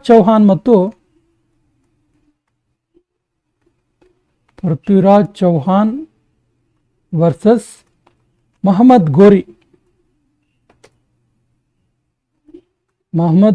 ಗೋರಿ ನಡುವೆ ಮೊದಲ ತರೈನ್ ಯುದ್ಧ ನಡೆಯುತ್ತೆ. ಮೊದಲ ತರೈನ್ ಯುದ್ಧದಲ್ಲಿ ಪೃಥ್ವಿರಾಜ್ ಚೌಹಾನ್ ಗೆದ್ದಿರ್ತಾನೆ. ದ ನೆಕ್ಸ್ಟ್ ಇಯರ್ 1192ರಲ್ಲಿ ಎರಡನೇ ತರೈನ್ ಯುದ್ಧ ಆಗುತ್ತೆ. ಸೊ ಎರಡನೇ ತರೈನ್ ಯುದ್ಧದಲ್ಲಿ ಪೃಥ್ವಿರಾಜ್ ಚೌಹಾನನ್ನ ಮೊಹಮ್ಮದ್ ಗೋರಿ ಸೋಲಿಸ್ತಾನೆ ಮತ್ತು ಅನ್ಫಾರ್ಚುನೇಟ್ಲಿ ಪೃಥ್ವಿರಾಜ್ ಚೌಹಾನನ್ನ ಮೊಹಮ್ಮದ್ ಗೋರಿ ಈ ಯುದ್ಧದಲ್ಲಿ ಸಾಯಿಸ್ತಾನೆ. ಈ ಕೆಳಗಿನ ಯಾವ ಸುಲ್ತಾನರು ತಮ್ಮ ಆಡಳಿತದಲ್ಲಿ ಪರ್ಷಿಯನ್ ಕಂದಾಯವನ್ನು ಜಾರಿಗೆ ತಂದಿದ್ರು? ಸರಿಯಾದ ಉತ್ತರ Balban. Option D is the right answer. Persian revenue system. Share Shah Suri ಕೆಳಗಿನ ಯಾವ ಮೊಘಲ್ ದೊರೆಯನ್ನು ಸೋಲಿಸಿದ್ದನು? ಸರಿಯಾದ ಉತ್ತರ ಹುಮಾಯೂನನ್ನ ಸೋಲಿಸಿರ್ತಾನಿತ ಶೇರ್ ಶಾ ಸೂರಿ. ಹುಮಾಯೂನನನ್ನು ಶೇರ್ ಶಾ ಸೂರಿ ಸೋಲಿಸಿರ್ತಾನೆ. ಯಾವಾಗ ಕೇಳಿದ್ರೆ ಚೌಸಾ ಕದನದಲ್ಲಿ ಸೋಲಿಸಿರ್ತಾನೆ. ಸೊ ಚೌಸಾ ಕದನ ಎಷ್ಟರಲ್ಲಿ ಆಯ್ತು ಕೇಳಿದ್ರೆ 1539ರಲ್ಲಿ.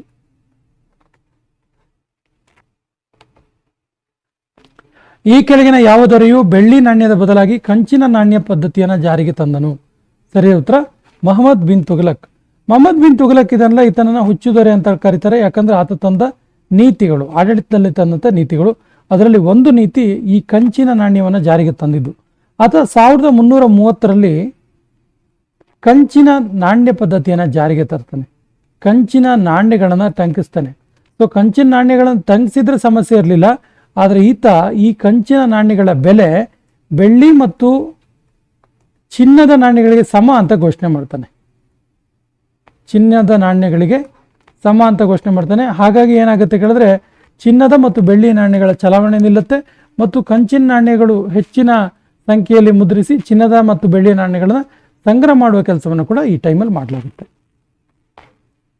ಸಿಖ್ ಧರ್ಮ ಪ್ರಾರಂಭವಾದ ವರ್ಷ ಅಥವಾ ಶತಮಾನ ಯಾವುದು ಅಂತ ಕೇಳಿದ್ದಾರೆ. ಸರಿಯಾದ ಉತ್ತರ 15ರಿಂದ 16ನೇ ಶತಮಾನ. 15ರಿಂದ 16ನೇ ಶತಮಾನದಲ್ಲಿ ಗುರುನಾನಕನ ಬೋಧನೆಗಳನ್ನು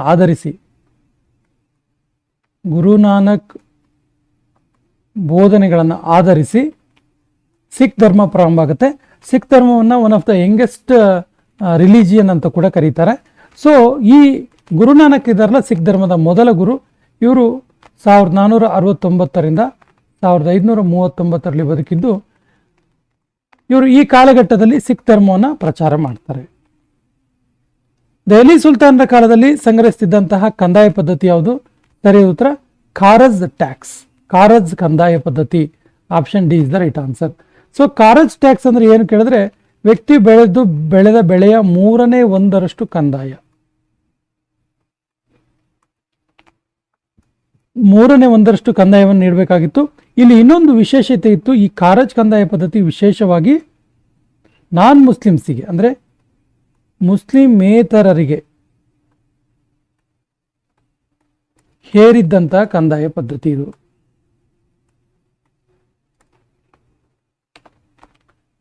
ಜಾಮಾ ಮಸೀದಿಯನ್ನ ಕಟ್ಟಿಸಿದ್ದು ಯಾರು? ಸರಿಯಾದ ಉತ್ತರ Shahjahan. Option B is the right answer. Shahjahan Jama ಮಸೀದಿಯನ್ನು ಕಟ್ತಾನೆ. ಶಹಜಹಾನ್ 1644ರಿಂದ 56ರ ನಡುವೆ ಆಳ್ವಿಕೆಯನ್ನು ಮಾಡ್ತಾನೆ. ಪಾಲರು ಸಾಮ್ರಾಜ್ಯವನ್ನು ಸ್ಥಾಪಿಸಿದವರು ಯಾರು? ಸರಿಯಾದ ಉತ್ತರ ಧರ್ಮಪಾಲ. ಈ ಗೋಪಾಲ್ನ ಮಗ ಧರ್ಮಪಾಲ ಇದನ್ನಲ್ಲ, ಈತ ಪಾಲರು ರಾಜವಂಶವನ್ನ ಸ್ಥಾಪನೆ ಮಾಡಿದ. ಅಕ್ಬರ ನಾಮ ಕೃತಿಯನ್ನ ಬರೆದವರು ಯಾರು? ಸರಿಯಾದ ಉತ್ತರ ಅಬುಲ್ ಫಜಲ್.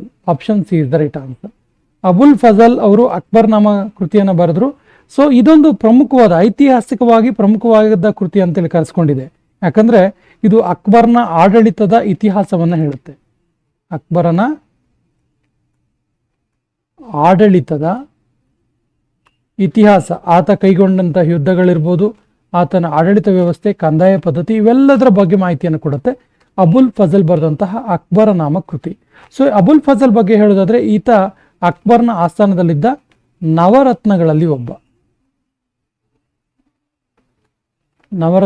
ಒಬ್ಬ ಈತ.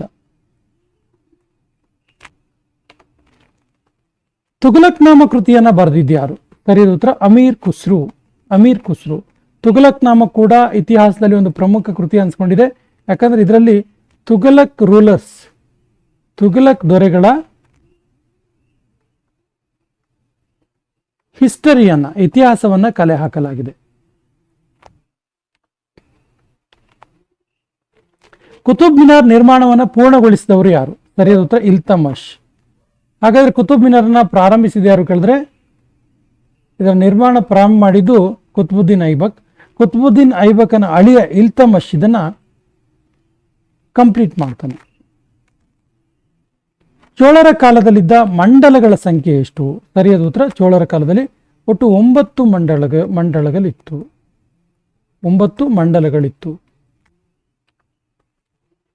ಈ ಕೆಳಗಿನ ಯಾವ ದೊರೆ ತಮ್ಮ ಸಾಮ್ರಾಜ್ಯಕ್ಕೆ ಪರ್ಷಿಯನ್ ಪೇಂಟರ್ ಆದಂತಹ ಚಿತ್ರಕಾರನಾದಂತಹ ಖ್ವಾಜಾ ಅಬ್ದುಲ್ ಸಮದ್ ಅನ್ನ ಕರೆತಂದಿದ್ದನು? ಸರಿಯಾದ ಉತ್ತರ Humayun. Option A is the right answer. Vikramashila ಯೂನಿವರ್ಸಿಟಿಯನ್ನ ಸ್ಥಾಪಿಸಿದವರು ಯಾರು? ಸರಿಯಾದ ಉತ್ತರ ಧರ್ಮಪಾಲ 8 ಮತ್ತು 9ನೇ ಶತಮಾನದ ನಡುವೆ 8 ಮತ್ತು 9ನೇ ಶತಮಾನದ ನಡುವೆ ಏನ್ ಮಾಡ್ತಾನೆ ಕೇಳಿದ್ರೆ, ಈ ವಿಕ್ರಮಶೀಲ ವಿಶ್ವವಿದ್ಯಾಲಯವನ್ನ ಸ್ಥಾಪನೆ ಮಾಡ್ದ. ಈ ಸೆಷನ್ ಕೊನೆಯ ಪ್ರಶ್ನೆ ಇರ್ತಿದೆ. 11ನೇ ಶತಮಾನದಲ್ಲಿ ಕಟ್ಟಲ್ಪಟ್ಟಂತಹ ಚಂದ್ರಗಿರಿ ಕೋಟೆ ಇದೆಯಲ್ಲ, ಇದು ಯಾವ ರಾಜ್ಯದಲ್ಲಿದೆ? ಆಪ್ಷನ್ಸ್ ಈ ರೀತಿ ಇದೆ: ಕರ್ನಾಟಕ, ಮಹಾರಾಷ್ಟ್ರ, ಆಂಧ್ರ ಪ್ರದೇಶ್, ಮಧ್ಯಪ್ರದೇಶ್. ಸರಿಯಾದ ಉತ್ತರವನ್ನ ಕಮೆಂಟ್ ಬಾಕ್ಸಲ್ಲಿ ಕಮೆಂಟ್ ಮಾಡಿ. ಭಾರತದಲ್ಲಿ ಸ್ವದೇಶಿ ಚಳುವಳಿ ಪ್ರಾರಂಭವಾದ ವರ್ಷ ಯಾವುದು ಕೇಳಿದ್ದಾರೆ? ಸರಿಯಾದ ಉತ್ತರ 1906. Option B is the right answer. ಭಾರತದಲ್ಲಿ 1906ರಲ್ಲಿ ಸ್ವದೇಶಿ ಚಳುವಳಿ ಪ್ರಾರಂಭ ಆಯಿತು. ಸೊ ಇದರ ಹಿನ್ನೆಲೆಯನ್ನು ನೋಡಿದ್ರೆ 1905ರಲ್ಲಿ ಲಾರ್ಡ್ ಕರ್ಜನ್ ಬಂಗಾಳ ವಿಭಜನೆಯನ್ನು ಮಾಡ್ತಾನೆ.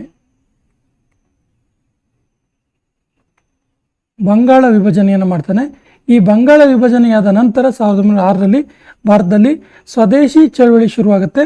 ಈ ಸ್ವದೇಶಿ ಚಳವಳಿಯನ್ನು ಕಲ್ಕತ್ತಾದ ಟೌನ್ ಹಾಲ್ನಲ್ಲಿ ಆಗಸ್ಟ್ 7, 1905ರಲ್ಲಿ ಕಲ್ಕತ್ತಾದ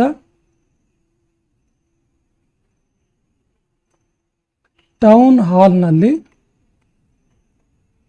ಆಗಸ್ಟ್ 7, 1905ರಲ್ಲಿ ಶುರು ಮಾಡ್ತಾರೆ. 1906 ಅಲ್ಲ, 1905. 1905ರಲ್ಲಿ ಈ ಸ್ವದೇಶಿ ಚಳವಳಿ ಶುರುವಾಗುತ್ತೆ ಕಲ್ಕತ್ತಾದ ಟೌನ್ ಹಾಲ್ನಲ್ಲಿ. ಭಾರತದಲ್ಲಿ ಸ್ವದೇಶಿ ಚಳವಳಿಗಳ ಮಹತ್ವ ಏನಿತ್ತು ಕೇಳಿದ್ರೆ ಸ್ವದೇಶಿ ವಸ್ತುಗಳ ಬಳಕೆಯನ್ನು ಮಾಡೋದಾಗಿತ್ತು. ಮತ್ತು ಆಗಸ್ಟ್ 7 ಸ್ವದೇಶಿ ವಸ್ತುಗಳ ಬಳಕೆಗೆ ಸಂಬಂಧಪಟ್ಟಂತೆ ಒಂದು ಡೇಯನ್ನಾಗಿ ಆಚರಣೆ ಮಾಡ್ತಾರೆ. ಏನು ಕೇಳಿದ್ರೆ ಹ್ಯಾಂಡಿಕ್ರಾಫ್ಟ್ ಡೇ. ಆಗಸ್ಟ್ 7ರಂದು ಹ್ಯಾಂಡಿಕ್ರಾಫ್ಟ್ ಡೇ ಅಂತೇಳಿ ಆಚರಣೆ ಕೂಡ ಮಾಡಲಾಗುತ್ತೆ. ಹೋಮ್ ರೂಲ್ ಲೀಗ್ ಚಳವಳಿ ಪ್ರಾರಂಭವಾದ ವರ್ಷ ಯಾವುದು? ಸರಿಯಾದ ಉತ್ತರ 1916. 1916ರಲ್ಲಿ ಭಾರತದಲ್ಲಿ ಹೋಮ್ ರೂಲ್ ಲೀಗ್ ಚಳವಳಿ ನಡೆಯುತ್ತೆ. ಹೋಮ್ ರೂಲ್ ಲೀಗ್ಗೆ ಸಂಬಂಧಪಟ್ಟಂತ ಒಂದು ಹಿನ್ನೆಲೆ ಇದೆ. ಏನು ಕೇಳಿದ್ರೆ ಐರ್ಲೆಂಡ್ನಲ್ಲಿ ಒಂದು ಪ್ರಮುಖವಾದ ಚಳವಳಿ ಆಗುತ್ತೆ. ಸೊ ಈ ಐರ್ಲೆಂಡ್ನ ಹೋಮ್ ರೂಲ್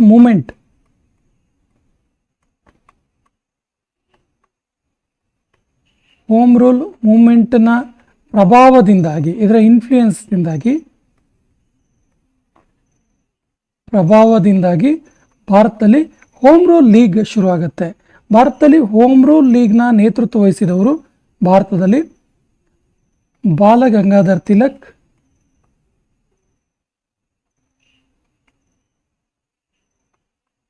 ಮತ್ತು ಅನಿ ಬೆಸೆಂಟ್. ಬಾಲಗಂಗಾಧರ್ ತಿಲಕ್ ಮತ್ತು ಅನಿ ಬೆಸೆಂಟ್ ಇವರು ಭಾರತದಲ್ಲಿ ಹೋಮ್ ರೂಲ್ ಚಳವಳಿಯ ನೇತೃತ್ವವನ್ನು ವಹಿಸಿರ್ತಾರೆ. ಇನ್ನು ಈ ಹೋಮ್ ರೂಲ್ ಲೀಗ್ ಇದೆಯಲ್ಲ, ಇದು ಭಾರತದಲ್ಲಿ ಸ್ವಯಂ ಸರ್ಕಾರಕ್ಕೆ ಒತ್ತಾಯ ಮಾಡ್ತು.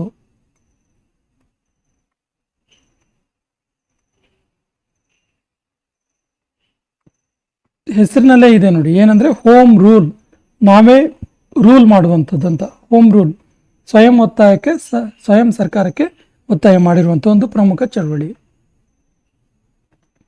ಚಂಪಾರಣ್ಯ ಸತ್ಯಾಗ್ರಹ ಪ್ರಾರಂಭವಾದ ವರ್ಷ ಯಾವುದು? ಸರಿಯಾದ ಉತ್ತರ 1917. ಮಹಾತ್ಮ ಗಾಂಧೀಜಿಯವರು ಕೈಗೊಂಡಂಥ ಪ್ರಮುಖ ಸತ್ಯಾಗ್ರಹಗಳಲ್ಲಿ ಒಂದು ಚಂಪಾರಣ್ಯ ಸತ್ಯಾಗ್ರಹ. ಇದು ಇಂಡಿಗೋ ಬೆಳೆಗಾರರ ಪರವಾಗಿ ನಡೆದ ಸತ್ಯಾಗ್ರಹವಾಗಿದೆ. ಇಂಡಿಗೋ ಬೆಳೆಗಾರರ ಪರವಾಗಿ ಗಾಂಧೀಜಿಯವರು ನಡೆಸಿದಂಥ ಒಂದು ಸತ್ಯಾಗ್ರಹ. ಗಾಂಧೀಜಿ ಕೈಗೊಂಡ ಸತ್ಯಾಗ್ರಹವಾಗಿದೆ. 1917ರಲ್ಲಿ ಆದಂತಹ ಚಂಪಾರಣ್ಯ ಸತ್ಯಾಗ್ರಹ ಇಂಡಿಗೋ ಬೆಳೆಗಾರರ ಪರವಾಗಿ ಮಹಾತ್ಮ ಗಾಂಧೀಜಿಯವರು ಕೈಗೊಂಡ ಪ್ರಮುಖ ಒಂದು ಸತ್ಯಾಗ್ರಹವಾಗಿದೆ. ಈ ಚಂಪಾರಣ್ ಇದೆಯಲ್ಲ, ಇದು ಇಂದಿನ ಬಿಹಾರ್ನಲ್ಲಿದೆ. ಬಿಹಾರದ ಚಂಪಾರಣ್ನಲ್ಲಿ 1917 ಏಪ್ರಿಲ್ 10ರಂದು ಈ ಸತ್ಯಾಗ್ರಹ ಪ್ರಾರಂಭ ಆಯಿತು. ರೌಲತ್ ಕಾಯ್ದೆ ಯಾವ ವರ್ಷದಲ್ಲಿ ಆಯಿತು? ಸರಿಯಾದ ಉತ್ತರ 1919ರಲ್ಲಿ ರೌಲತ್ ಆ್ಯಕ್ಟ್ ಆಯಿತು. ರೌಲತ್ ಆ್ಯಕ್ಟ್ ಏನಿದ್ರು ವಿಶೇಷತೆ ಏನು ಕೇಳಿದ್ರೆ ಇದೊಂದು ಬ್ಲಾಕ್ ಲಾ. ಭಾರತೀಯರ ಪಾಲಿಗೆ ಇದೊಂದು ಬ್ಲಾಕ್ ಲಾ ಅಥವಾ ಕಪ್ಪು ಕಾನೂನಾಗಿತ್ತು. ಏನು ಕಾನೂನಾಗಿತ್ತು ಕೇಳಿದ್ರೆ, ಈ ರೌಲತ್ ಕಾಯ್ದೆಯನ್ನು ಬ್ರಿಟಿಷರು ತರ್ತಾರೆ. ಇದರ ಪ್ರಕಾರ ಸಂಶಯದ ಆಧಾರದ ಮೇಲೆ ಯಾರನ್ನ ಬೇಕಾದರೂ ಅರೆಸ್ಟ್ ಮಾಡ್ಬೋದಿತ್ತು. ಸಂಶಯದ ಆಧಾರದ ಮೇಲೆ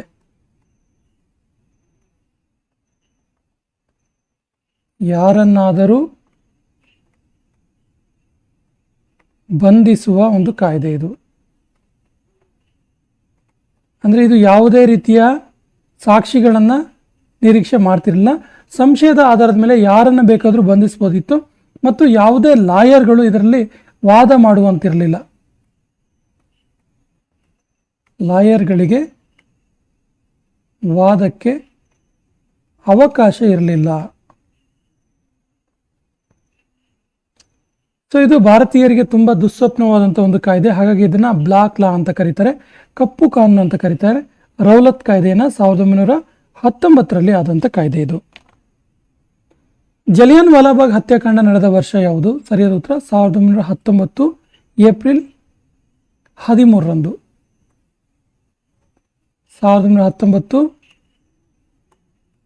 ಏಪ್ರಿಲ್ 13ರಂದು ಜಲಿಯನ್ ವಾಲಾಬಾಗ್ ಹತ್ಯಾಕಾಂಡ ಆಗುತ್ತೆ. ಜಲಿಯನ್ ವಾಲಾಬಾಗ್ ಹತ್ಯಾಕಾಂಡ, ಈ ಜಲಿಯನ್ ವಾಲಾಬಾಗ್ ಇದೆಯಲ್ಲ, ಇದು ಪಂಜಾಬ್ನ ಅಮೃತಸರದ ಹತ್ತಿರ ಇದೆ. ಪಂಜಾಬ್ನ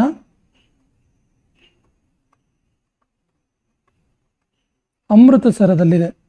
ಸೊ ಜಲಿಯನ್ ವಾಲಾಬಾಗ್ ಹತ್ಯಾಕಾಂಡಕ್ಕೆ ಸಂಬಂಧಪಟ್ಟಂತಹ ಪ್ರಮುಖ ಅಂಶಗಳನ್ನು ನೋಡಿದ್ರೆ, ಜಲಿಯನ್ ವಾಲಾಬಾಗ್ ಹತ್ಯಾಕಾಂಡವನ್ನು ಮಾಡಿದಂತಹ ಒಬ್ಬ ಜನರಲ್ ಯಾರು ಕೇಳಿದ್ರೆ ಆತನ ಹೆಸರು ಜನರಲ್ ಡಯರ್. ಬ್ರಿಟಿಷ್ ಜನರಲ್ ಡಯಾರ್ ಎನ್ನುವಂತಹ ಜನರಲ್ ಡಯರ್ ಜಲಿಯನ್ ವಾಲಾಬಾಗ್ ಹತ್ಯಾಕಾಂಡಕ್ಕೆ ಆದೇಶವನ್ನು ನೀಡ್ತಾನೆ. ಇನ್ನು ಜಲಿಯನ್ ವಾಲಾಬಾಗ್ ಹತ್ಯಾಕಾಂಡವನ್ನು ಖಂಡಿಸಿ ಮಹಾತ್ಮ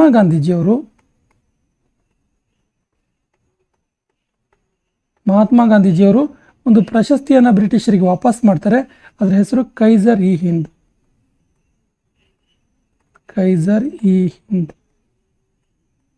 ಪ್ರಶಸ್ತಿ ವಾಪಸ್ ಮಾಡ್ತಾರೆ. ಹಾಗೇನೆ ರವೀಂದ್ರನಾಥ್ ಠಾಗೂರ್ ಅವರು ಕೂಡ ಒಂದು ಪ್ರಶಸ್ತಿಯನ್ನು ವಾಪಸ್ ಮಾಡ್ತಾರೆ. ಆ ಪ್ರಶಸ್ತಿ ಹೆಸರು ನೈಟ್ಹುಡ್.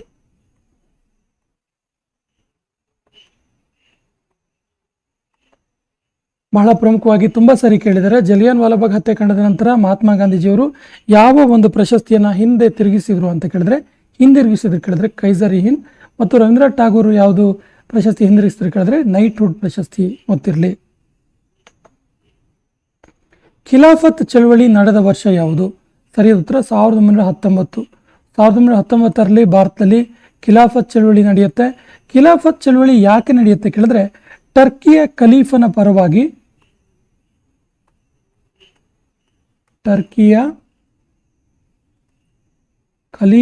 ಪರವಾಗಿ ಮತ್ತು ಬ್ರಿಟಿಷರ ವಿರುದ್ಧ ಭಾರತದಲ್ಲಿ ನಡೆದಂಥ ಒಂದು ಚಳವಳಿ ಖಿಲಾಫತ್ ಚಳವಳಿ. ಸೊ ಈ ಖಿಲಾಫತ್ ಚಳವಳಿ ಇದೆಯಲ್ಲ, ಇದರ ಪ್ರಮುಖ ನೇತೃತ್ವ ವಹಿಸಿದವರು ಯಾರು ಕೇಳಿದ್ರೆ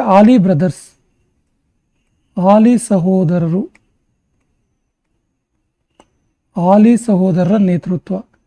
ಯಾರಿದ್ರು ಇದರಲ್ಲಿ ಕೇಳಿದ್ರೆ, ಆಲಿ ಸಹೋದರರು ಯಾರ್ಯಾರು ಕೇಳಿದ್ರೆ ಶೌಕತ್ ಅಲಿ ಮತ್ತು ಮೊಹಮ್ಮದ್ ಅಲಿ.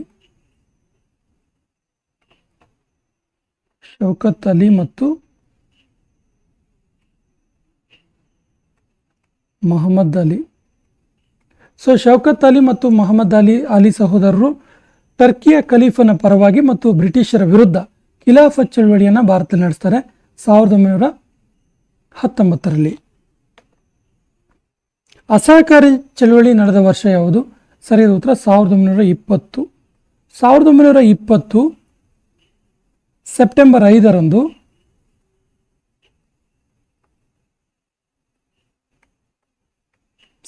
5ರಂದು ಅಸಹಕಾರ ಚಳವಳಿ ನಡೆಯುತ್ತೆ. ಸೊ ಅಸಹಕಾರ ಚಳವಳಿ ನಡೆದಿದ್ದಂಥ ಕಾಲ ಯಾವುದು ಕೇಳಿದ್ರೆ, ಭಾರತದಲ್ಲಿ ಲಾರ್ಡ್ ಚೆಲ್ಮ್ಸ್ಫೋರ್ಡ್ ವೈಸ್ರಾಯ್ ಆಗಿದ್ದ ಕಾಲ. ಲಾರ್ಡ್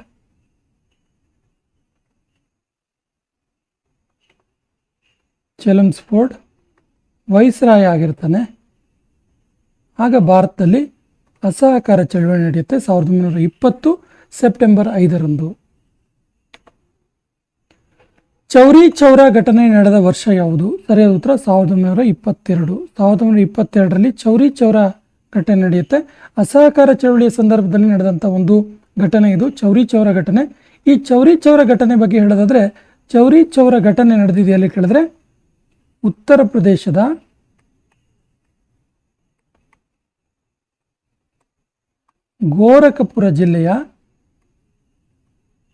ಗೋರಖಪುರದ ಚೌರಿ ಚೌರ ಎಂಬಲ್ಲಿ.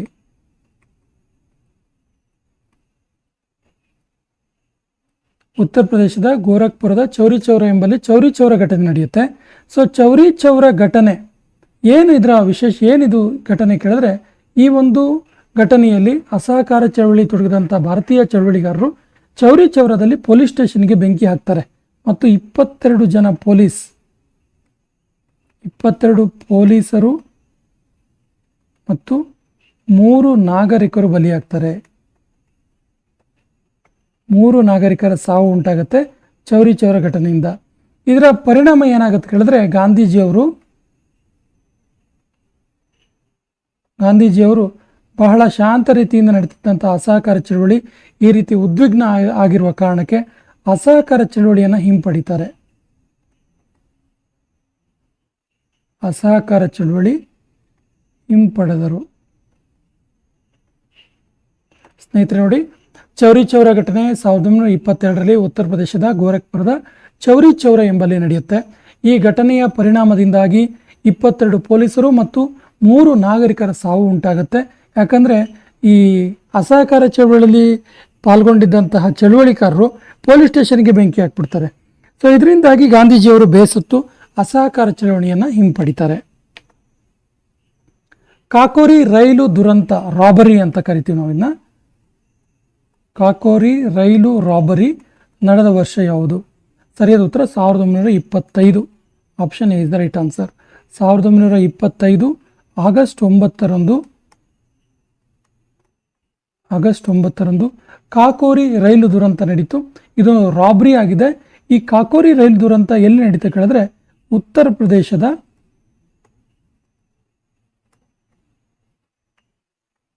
ಲಕ್ನೋ ಬಳಿಯ ಕಾಕೋರಿಯಲ್ಲಿ, ಲಕ್ನೋ ಹತ್ತಿರ. ಇದೊಂದು ಟ್ರೈನ್ ಆಕ್ಷನ್ ಆಗಿದೆ, ಟ್ರೈನ್ ರಾಬರಿ ಆಗಿದೆ. ಮೊದಲ ದುಂಡು ಮೇಜಿನ ಪರಿಷತ್ತು ನಡೆದ ವರ್ಷ ಯಾವುದು? ಸರಿಯಾದ ಉತ್ತರ 1930. 1930 ನವೆಂಬರ್ 12ರಂದು ಮೊದಲ ದುಂಡು ಮೇಜಿನ ಪರಿಷತ್ತು ನಡೆಯುತ್ತೆ. ಮೊದಲ ದುಂಡು ಮೇಜಿನ ಪರಿಷತ್ತಿನ ವಿಶೇಷತೆಗಳು ಏನು ಕೇಳಿದ್ರೆ, ಮೊದಲ ದುಂಡು ಮೇಜಿನ ಪರಿಷತ್ತನ್ನು ಕಾಂಗ್ರೆಸ್ ಬಹಿಷ್ಕಾರ ಹಾಕತ್ತೆ. ಕಾಂಗ್ರೆಸ್ ಬಹಿಷ್ಕಾರ ಹಾಕ್ತು. ಕಾಂಗ್ರೆಸ್ಸಿನ ಯಾವುದೇ ರೀತಿಯ ಸದಸ್ಯರು ಕೂಡ ಈ ಮೊದಲ ದುಂಡು ಮೇಜಿನ ಪರಿಷತ್ತಲ್ಲಿ ಭಾಗವಹಿಸಲಿಲ್ಲ. ಆದರೆ ಮುಸ್ಲಿಂ ಲೀಗ್ ಭಾಗವಹಿಸಿತ್ತು. ಮುಸ್ಲಿಂ ಲೀಗ್ ಭಾಗಿಯಾಗಿತ್ತು. ಹಾಗೂ ಬಹಳ ಪ್ರಮುಖವಾಗಿ ಡಾಕ್ಟರ್ BR ಅಂಬೇಡ್ಕರ್ ಅವರು ಭಾಗಿಯಾಗಿದ್ದರು. ಅಂಬೇಡ್ಕರ್ ಅವರು ಭಾಗಿಯಾಗಿದ್ದರು. ಮತ್ತು ಮೊದಲ ದುಂಡು ಮೇಜಿನ ಪರಿಷತ್ತು ನಡೆಯುವ ಸಂದರ್ಭದಲ್ಲಿ ಭಾರತದಲ್ಲಿದ್ದ ವೈಸ್ರಾಯ್ ಯಾರು ಕೇಳಿದ್ರೆ, ಹೇಳಿದ್ದಾರೆ ತುಂಬ ಸರಿ ಎಕ್ಸಾಮಲ್ಲಿ. ಭಾರತದಲ್ಲಿದ್ದ ವೈಸ್ರಾಯ್ ಯಾರು ಕೇಳಿದ್ರೆ ಲಾರ್ಡ್ ಇರ್ವಿನ್. ಈ ಎಲ್ಲ ಅಂಶಗಳು ಗೊತ್ತಿರಲಿ. ಗಾಂಧಿ ಇರ್ವಿನ್ ಒಪ್ಪಂದ ನಡೆದ ವರ್ಷ ಯಾವುದು? ಗಾಂಧಿ ಇರ್ವಿನ್ ಒಪ್ಪಂದ ಸರಿಯಾದ ಉತ್ತರ 1931. Option B is the right answer. So March 5ರಂದು ನಡೆಯುತ್ತಿದ್ದು. ಮಾರ್ಚ್ 5, 1931ರಲ್ಲಿ ಗಾಂಧಿ ಇರ್ವಿನ್ ನಡುವೆ ಒಪ್ಪಂದ ನಡೆಯುತ್ತೆ. ಎರಡನೇ ದುಂಡು ಮೇಜಿನ ಪರಿಷತ್ತಿನ ಮೊದಲು ನಡೆದಂಥ ಒಂದು ಒಪ್ಪಂದ ಇದು. ಎರಡನೇ ದುಂಡು ಮೇಜಿನ ಪರಿಷತ್ತಿಗೂ ಮೊದಲು ನಡೆದ ಒಪ್ಪಂದವಾಗಿದೆ. ಲಾರ್ಡ್ ಇರ್ವಿನ್ ಮತ್ತು ಮಹಾತ್ಮ ಗಾಂಧೀಜಿಯವರ ನಡುವೆ ನಡೆದಂಥ ಒಪ್ಪಂದವಾಗಿದೆ. ಪೂನಾ ಒಪ್ಪಂದ ನಡೆದ ವರ್ಷ ಯಾವುದು? ಸರಿಯಾದ ಉತ್ತರ ಪೂನಾ ಒಪ್ಪಂದ 1932ರಲ್ಲಿ ನಡೆಯುತ್ತೆ. ಪೂನಾ ಒಪ್ಪಂದ ಯಾರ ನಡುವೆ ನಡೀತು ಕೇಳಿದ್ರೆ ಅಂಬೇಡ್ಕರ್ ಮತ್ತು ಮಹಾತ್ಮ ಗಾಂಧೀಜಿಯವರ ನಡುವೆ ನಡೆಯಿತು. ಅಂಬೇಡ್ಕರ್ ಮತ್ತು ಮಹಾತ್ಮ ಗಾಂಧೀಜಿಯವರ ನಡುವೆ 1932ರಲ್ಲಿ ಪೂನಾ ಒಪ್ಪಂದ ನಡೀತು. ಪೂನಾ ಒಪ್ಪಂದ ಎಲ್ಲಿ ಆಯಿತು ಕೇಳಿದ್ರೆ ಪೂನಾದ ಯರವಾಡ ಜೈಲಿನಲ್ಲಿ. ಪೂನಾದ ಯರವಾಡ ಜೈಲಿನಲ್ಲಿ ಈ ಪೂನಾ ಒಪ್ಪಂದ ಆಗಿದ್ದು. ಕ್ವಿಟ್ ಇಂಡಿಯಾ ಚಳವಳಿ ನಡೆದ ವರ್ಷ ಯಾವುದು? ಸರಿಯಾದ ಉತ್ತರ 1942. 1942 ಇದು 1942. 1942ರಲ್ಲಿ ಕ್ವಿಟ್ ಇಂಡಿಯಾ ಮೂವ್ಮೆಂಟ್ ಆಗುತ್ತೆ. ಸೊ ಈ ಕ್ವಿಟ್ ಇಂಡಿಯಾ ಮೂವ್ಮೆಂಟ್ ಏನಕ್ಕೆ ಕೇಳ್ತು ಕೇಳಿದ್ರೆ ಸಂಪೂರ್ಣ ಸ್ವಾತಂತ್ರ್ಯವನ್ನು ಕೇಳ್ತು. ಸಂಪೂರ್ಣ ಸ್ವಾತಂತ್ರ್ಯಕ್ಕೆ ಬೇಡಿಕೆ. ಕ್ವಿಟ್ ಇಂಡಿಯಾ ಮೂವ್ಮೆಂಟ್ ಅಂದರೆ ಬ್ರಿಟಿಷರೇ ಭಾರತ ಬಿಟ್ಟು ತೊಲಗಿ, ಕ್ವಿಟ್ ಅಂದರೆ ಬಿಟ್ಟು ಹೋಗಿ ಅಂತೇಳಿ, ಬ್ರಿಟಿಷರೇ ಭಾರತ ಬಿಟ್ಟು ತೊಲಗಿ. ಸೊ ಈ ಒಂದು ಸಂದರ್ಭದಲ್ಲಿ ಒಂದು ಸ್ಲೋಗನ್ ಜಾರಿಗೆ ಬಂತು. ಯಾವುದು ಕೇಳಿದ್ರೆ ಡೂ ಆರ್ ಡೈ, ಮಾಡು ಇಲ್ಲವೇ ಮಡಿ ಅನ್ನುವಂಥ ಸ್ಲೋಗನ್ ಜಾರಿಗೆ ಬಂತು.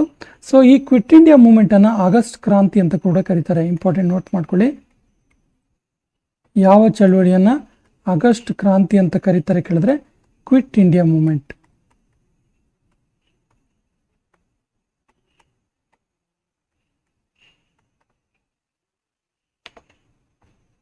ಮೌಂಟ್ ಬ್ಯಾಟನ್ ಯೋಜನೆ ಯಾವ ವರ್ಷದಲ್ಲಿ ಜಾರಿಯಾಯಿತು?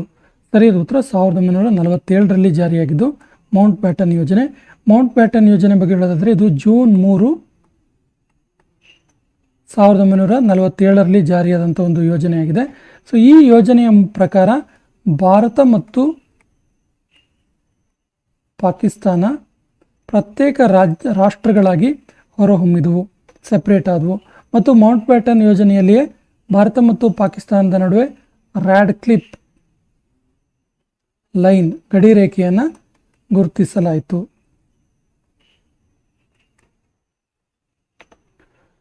ಈ ಸೆಷನ್ ಕೊನೆಯ ಪ್ರಶ್ನೆ ಈ ರೀತಿ ಇದೆ. ವಿನೋಬಾ ಭಾವೆಯವರ ಭೂದಾನ ಚಳುವಳಿ, ವಿನೋಬಾ ಭಾವೆ ನೆನಪಿರಲಿ, ವಿನೋಬಾ ಭಾವೆ ನಡೆಸಿದಂಥ ನೇತೃತ್ವದಲ್ಲಿ ನಡೆದಂಥ ಭೂದಾನ ಚಳುವಳಿ ನಡೆದ ವರ್ಷ ಯಾವುದು? ಆಪ್ಷನ್ಸ್ ಈ ರೀತಿ ಇದೆ. 1945, 1950, 1948, 1951. ಸರಿಯಾದ ಉತ್ತರವನ್ನು ಕಮೆಂಟ್ ಬಾಕ್ಸಲ್ಲಿ ಕಮೆಂಟ್ ಮಾಡಿ. ಮತ್ತು ನಮ್ಮ ಚಾನಲ್ ಫಸ್ಟ್ ಟೈಮ್ ನೋಡ್ತಾ ಇದ್ದರೆ ಸಬ್ಸ್ಕ್ರೈಬ್ ಮಾಡೋಕ್ಕೆ ಮರಿಬೇಡಿ ಅಂತ ಹೇಳ್ತಾ ಇವತ್ತಿನ ಸೆಷನ್ ಕಂಪ್ಲೀಟ್ ಮಾಡ್ತಾ ಇದ್ದೀವಿ. ಜೈ ಹಿಂದ್.